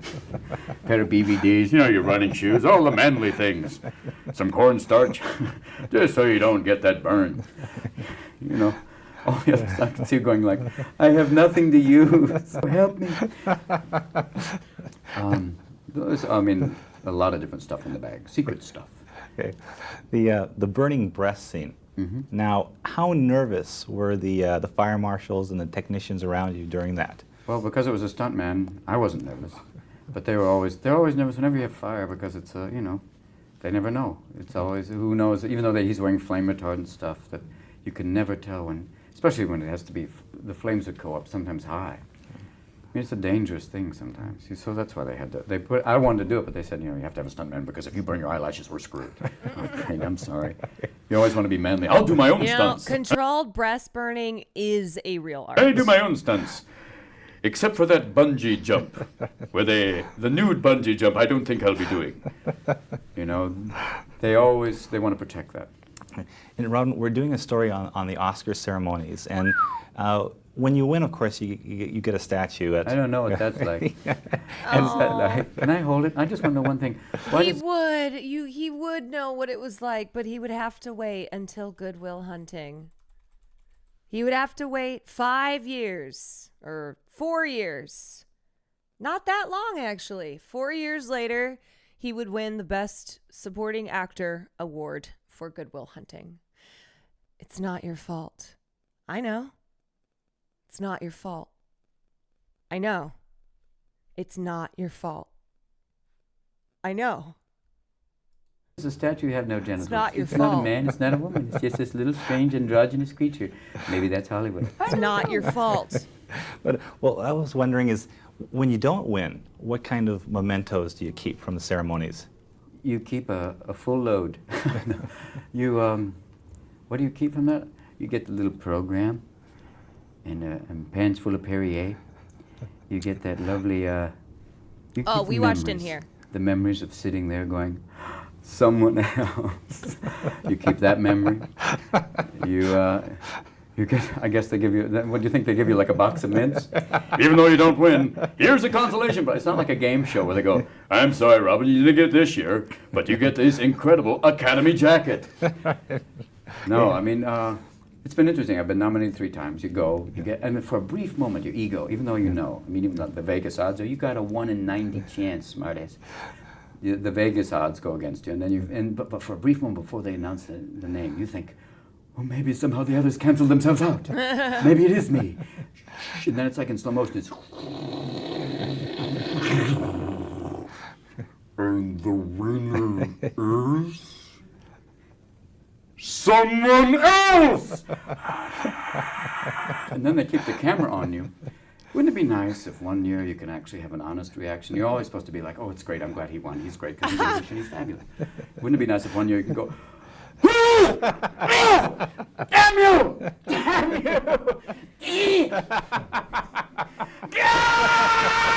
Mine! Mine! I deserve the golden necklace! Give it to me! Golden boy is mine! Or like the old Oscars where they used to have, like, they could drink. They used to have people getting, there's famous cases of guys going up, they announce the first name, he throws him, and the winner is Frank Marshall! Oh, okay. You know, you have a couple of cocktails. Yeah, you're nobody! Ah. What stretch is it? He is a woman. Tell the truth. Hey, thank you. Come on, Robbo. Chances of you winning are a real long shot. You're a comic. Just go home and play with the puppet. Probably not a popular opinion, but I don't put much weight into these award shows. Lots of my favorite movies didn't win anything because they weren't vehicles for drama. I don't think that's an unpopular opinion. Like, I think people, even people like me who love the Oscars, recognize like a lot of the bullshit. And this is something that I talked about. Well, I didn't talk about it, but when Will was watching Saving Private Ryan for film class the other night, I was texting him being like, oh my God, you have to tell everybody like blah, blah, blah, blah, blah, blah. And I was blowing up his phone. And then I went into his Discord to be like, here's some context. But what happened with Saving Private Ryan, so that film came out in 1998. So this was the 1999 Oscars, is that was a film by Steven Spielberg. And prior to that, the way things worked on the award circuit was not how it is now. Okay, now we're used to these months-long campaigns, like really aggressive marketing, the actors and the directors and the producers who are just going from luncheon to like shaking hands to being like, vote for me. And they spend money. They spend big money on it. And so that year, Saving Private Ryan came out. What month did that come out? When did Saving Private? July. Okay, so this is a summer film. Film comes out and everyone's like, oh my God, this is the greatest film of the year. Like Saving Private Ryan, Best Picture, no contest. And then Miramax, that was led by Harvey Weinstein, releases Shakespeare in Love at the end of the year. And Shakespeare in Love was, you know, it was a romantic drama. It had Gwyneth Paltrow. It had Weinstein behind it. And so it was looked at as the biggest competition to Saving Private Ryan. But still, the general consensus was that Saving Private Ryan was going to win Best Picture. But Harvey started aggressively campaigning. He would talk shit to journalists, and he would do so in like a sneaky way. He spent a lot of money hiring campaign strategists. He did things that were not the norm for how things were done, and that were also frowned upon. Meanwhile, Steven Spielberg thought it was very gauche to like campaign for the Oscars, and he was of the mentality, as a lot of people were, that the films should speak for themselves. That if a film wins Best Picture, it's because it was the best picture. And what happened that night is Saving Private Ryan had won 5 Oscars, including a Best Director Oscar for Steven Spielberg. Shakespeare in Love had won 6 Oscars, including Best Actress for dear old Gwyneth Paltrow. And then it comes to Best Picture, and the award goes to Shakespeare in Love. And there were gasps in the audience, because even though Shakespeare in Love was a popular film and it had a lot of the like Oscar things going for it, people still thought that Saving Private Ryan was going to win. And that was the result of Harvey Weinstein aggressively campaigning for Best Picture. And he like elbowed his way up to the front of the stage. He had added his name as producer on the film so that when it would win, he would get the Oscar. And immediately Steven Spielberg left the theater. Like he just, Shakespeare in Love wins. Spielberg pieces out, realizes that Harvey had strong-armed his way into winning into winning Best Pictures for his film. And so even though what Weinstein did was really frowned upon and also probably violated rules, because of his success, it changed the way that studios do award season. It literally changed the way that that they campaign for films. And so that's why now the norm is very aggressive, months-long campaigning. And what you'll see too is after every Oscars, they'll release new rules because somebody has done something that is shady.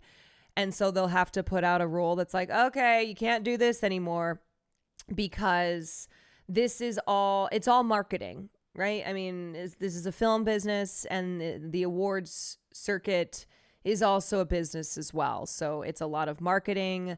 It is not always the best films that win. It is not always the best performances that win, even though like it is subjective. But there are times that it is not. That it is not. Wait until people find out what the Hollywood Foreign Press actually is too. I mean, yeah, I've talked a lot about the HFPA when I talk about the Globes, but so anyway, a long way of saying that it is not an unpopular opinion to not put a lot of weight into award shows, because there are many of the greatest directors who ever lived who never won an Oscar. There are plenty of some of the greatest actors of all time who did not win an Oscar when they were alive, or if they are still alive, have never won an Oscar. We need the Kwanskers. Yes, I would love to do my own award show that is equivalent in weight to the Oscars, but is actually good. I can't put too much weight into critics either. Oftentimes I end up liking things that critics hate. Well, some critics are great. But again, this is, there are things that you can evaluate on that are objective things, but also critics ultimately, it comes down to the individual. And Roger Ebert, who was a very famous film critic, famously also hated a lot of films that we now consider to be classics. It's actually kind of a meme at this point that like a great film, you are sure to find a review from the time that The Thing, yes, I talked about this when we watched The Thing. You are sure to find a review from Roger Ebert that is him hating a film for the dumbest of reasons, where it's like, oh, we watched a different movie. Thanks for explaining. It's exciting, and not least it is impressive how much you know and how pleasant you can pass on knowledge. It's fun to listen to you. Well, thanks, Tech Channel. Thank you. If Roger Ebert hates it, I probably like it. Yes, like Roger Ebert's problem with Mrs. Doubtfire was that he did not believe that Miranda would have fallen for Daniel dressed as Mrs. Doubtfire. Like he did not like the film, which again, suspension of disbelief. Okay, it is a children's film. It was like, bro often would miss. He would just totally miss in his reviews. And yeah, so his big problem with it was that he found it, like, one common thing in Roger Ebert reviews is he'll go, well, it just wasn't realistic. But it's like, Realistic for what? For that happening like in real life? Okay, yeah, sure. You know, the chances that somebody would dress up as an old British lady to be the housekeeper for their children who they are temporarily only able to see on Saturdays and they want to spend more time with them. Like, yeah, that's something that happens all the time. All the time. I mean, yeah, in real life, but like it's a movie. Yes, there's a lot of times I will read an old Roger Ebert review and I go, bro, it was a movie. Bro, it was a film. Fun fact, Glenn Close has never won an Oscar. That is true. She has been nominated 8 times and has yet to win. Amy Adams has yet to win an Oscar, and I'm a little worried because I feel like the roles that she takes. I go, Amy, this is not going to be it. This is not going to be it. It's like one of the most important things happening. Is the Pope from Chicago or a suburb? No, we're saying the Pope is from Chicago. Okay, everyone who's from the suburbs says they're from Chicago. How are they going to guarantee voters have watched all the movies for which award show is it? It's the Oscars. So the Oscars put out a new rule where they're like, you gotta watch the movies if you actually want to vote. How are they going to enforce it? I mean, it'll be hard because people will just lie, or they'll open the screening link and then the film will play when they walk away. So I don't know how you get people to watch movies when they are members of the Academy. I mean, I've got some ideas, but I don't think that they're legal. But if the Academy wants to bring me in, I've got some ideas. That's all I'm saying. Going to the effort to lie to vote is loser behavior. Yeah, I mean, it's one of the... I just... It flummoxes me. It truly flummoxes me because I don't understand why the fuck you're in the Academy then. Once again, I'm campaigning for voters to be locked in a theater till they finish all the movies like it's Conclave or Jury Duty.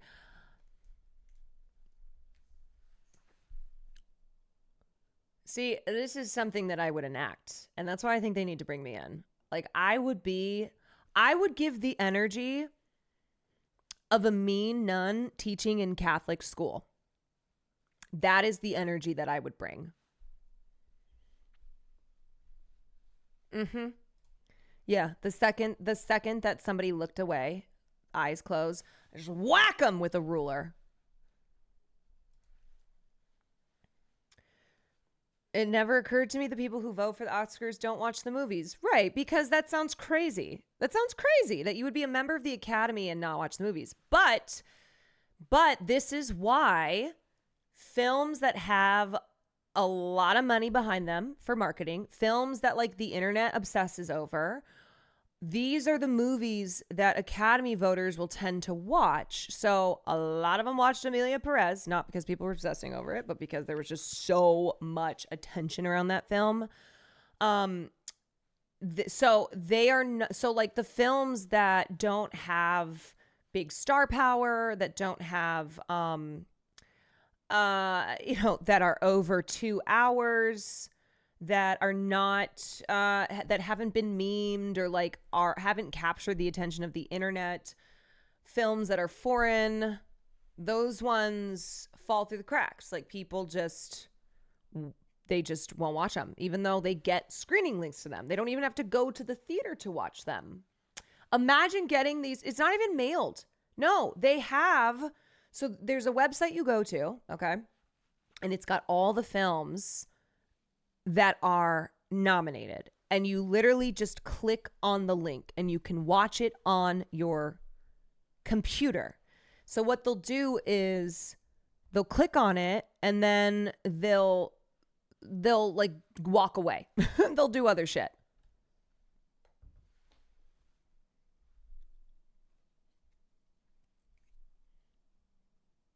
I know they don't watch the animations. No, they don't watch animated films. They don't watch short films. They don't watch international. They don't watch the international films. They also don't watch a lot of the films that are nominated for Best Picture. You know? If it's not one of the big films of the year, then they're not watching it. Like, I'm telling you, let's look at the Best Picture nominees from 2024 or from 2025. Okay? So these are the movies that came out in 2024. They did not watch Nickel Boys. I guarantee you. Thanks for unbanning me, Queen Kwan. Welcome back. You were a recipient of Second Chance Saturday.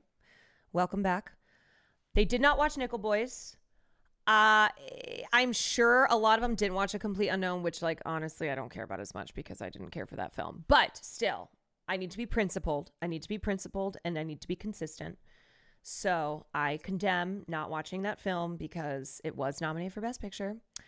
Let's see. They did not watch The Brutalist.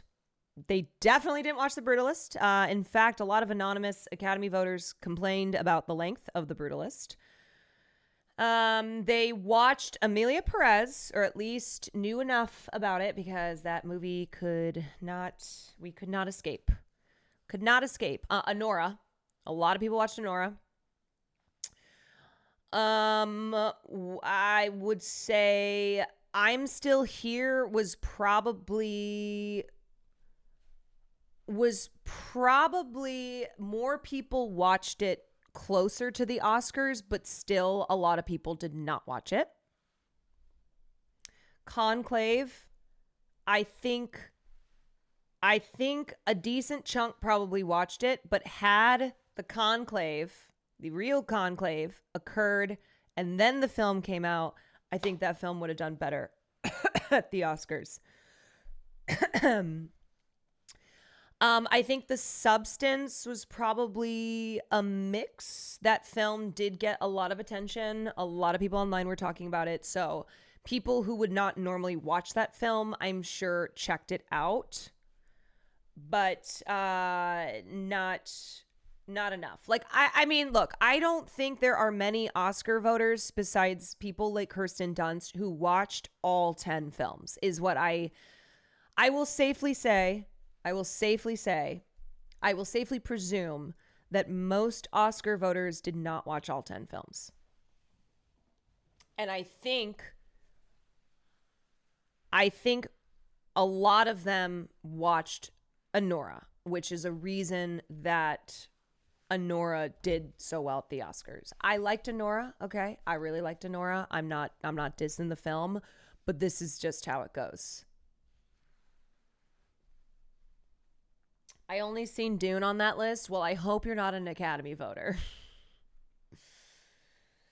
It used to be 5 nominees for Best Picture. They changed it. So for most of the Oscars, there were only 5. And that was a change in the mid-2000s. No shot. Most Oscar voters sat through 3 hours and 30 minutes of The Brutalist, which was fantastic, by the way. No, they definitely did not. Definitely did not. Okay, does anybody have, before we get to some gaming, does anybody have questions about the movie? I mean, I don't think it's that complicated. I don't think it's one where it's like hard to understand anything in the film. Any other questions about film or the Oscars? Any last Q&A? Anything?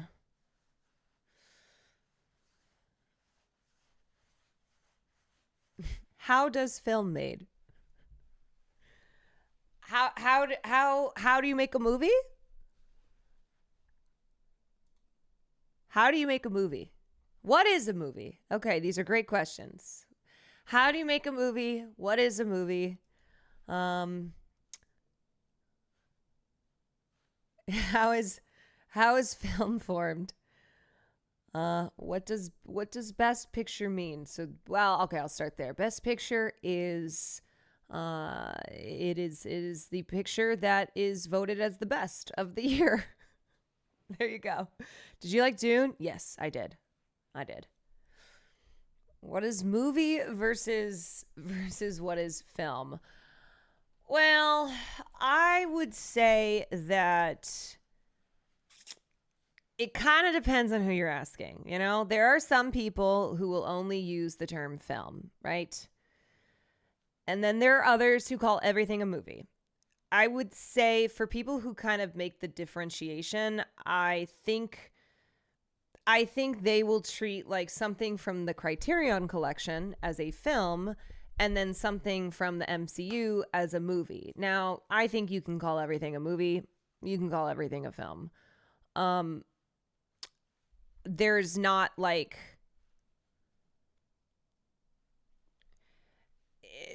there's not like a rule where, oh, I'm making a movie versus I'm making a film. A lot of people think a movie is more of like a commercially designed thing for the masses to consume versus a film having its focus be that of artistic merit. You know, like, as I said, I think Criterion Collection versus MCU is what people would, who believe there's a difference between film and movie.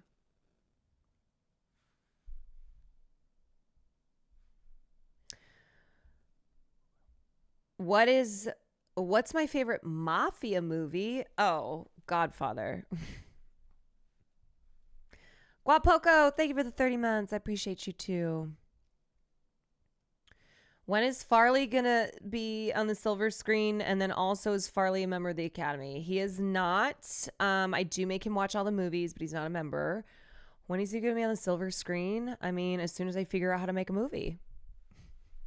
As soon as I figure out how to make a movie, Farley is going to be the star of that film. How do you feel about Wes Anderson? I'm excited for the Phoenician Scheme. How do I feel about Wes Anderson? I think there are some Wes Anderson films that I love and adore and I'll watch over and over again. I think The Royal Tenenbaums is my favorite Wes Anderson film. And then I think there are others that kind of... See, this is... here's what I think. I think getting into talking about Wes Anderson will fire up the film bros. Wes Anderson is a filmmaker that people get very heated over. Very heated over. I don't think that all his films are equally excellent. You know, I really don't think that about most filmmakers aside from maybe a Stanley Kubrick. I like The French Dispatch. Wait, did we watch that one? Did we watch that for film class? No, we didn't. Did I just talk about that film? Maybe. No, that was before I started streaming. Will Neff thinks he makes the same movie over and over again. I mean, he does love to use the same actors. Wes Anderson films have a very distinct look to them. I think saying that he makes the same movie over and over, there are some films of his that seem interchangeable, and then there are others that I think are not. A lot of auteurs make the same movie over and over again. Yeah, I mean, I don't think Wes is unique in... He's not unique in like exploring the same themes, having a very distinct visual style that will make his films seem like they are the same. How can they all be the same when some are goated and some are ass? His setting a stage is very similar across films. Right. Like there are very distinctive tenets of a Wes Anderson film that you know when you're watching a Wes Anderson film.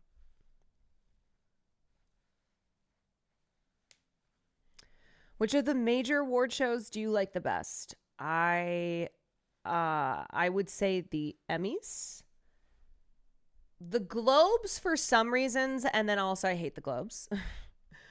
but ultimately the Oscars. The Oscars are, I mean, it's the Oscars. So also the Academy of Country Music Awards, I will now put up there. Yes. Honestly, any award show, really. Any and every award show, I like the best. So I can, for any of these, I would love to host on the red carpet because I love all of them equally. Okay, well, I think, what's my favorite Robin Williams movie? Okay, this will be the last question, so then I can get to some gaming. What is my favorite Robin Williams movie?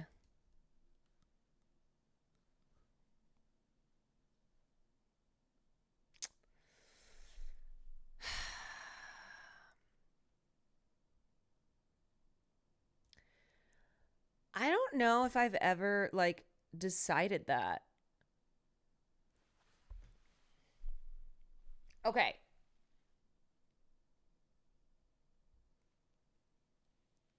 Okay.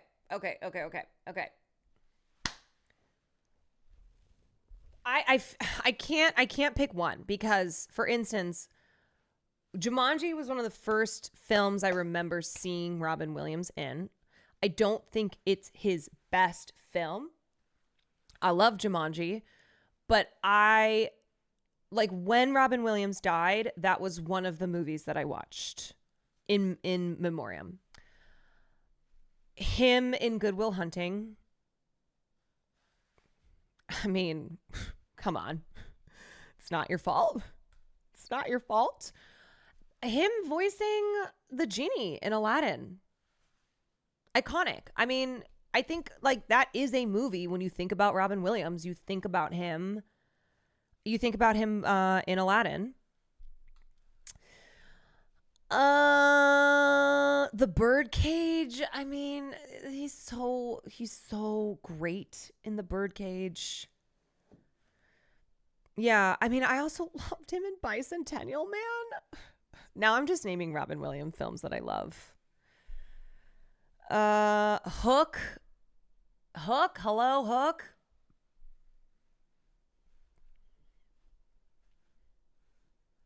I don't love Dead Poets Society, but of course he's great in it. Good Morning Vietnam. I'm just naming all his films now. Patch Adams, that's what I was thinking. Yeah, I mean, The World According to Garp. You got to pick one. I can't. I don't know. I mean,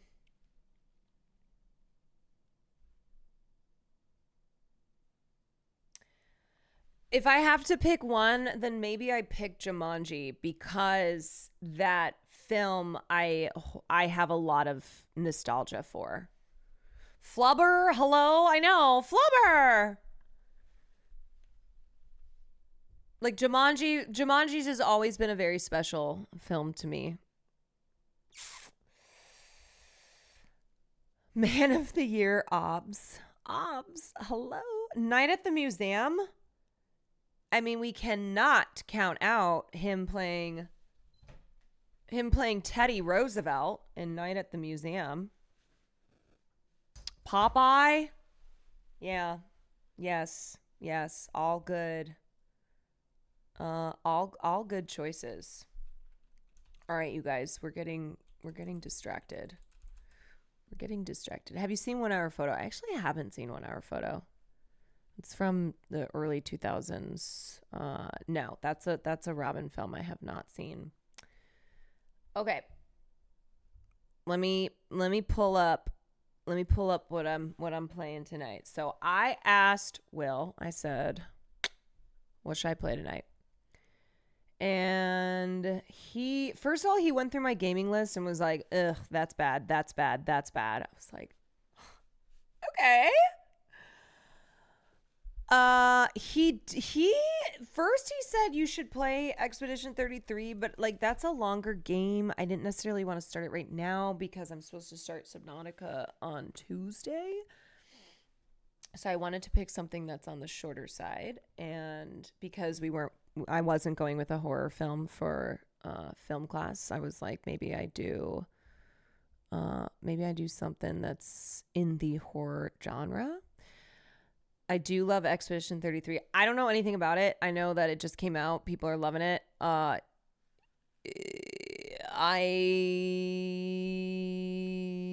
am not going to be starting that tonight, but I am going to play Mouthwashing. That's what I got for you guys tonight. That's the one that he was like, actually, you know what? You should play this. You'll really like that. You'll like that. So that's what we're doing.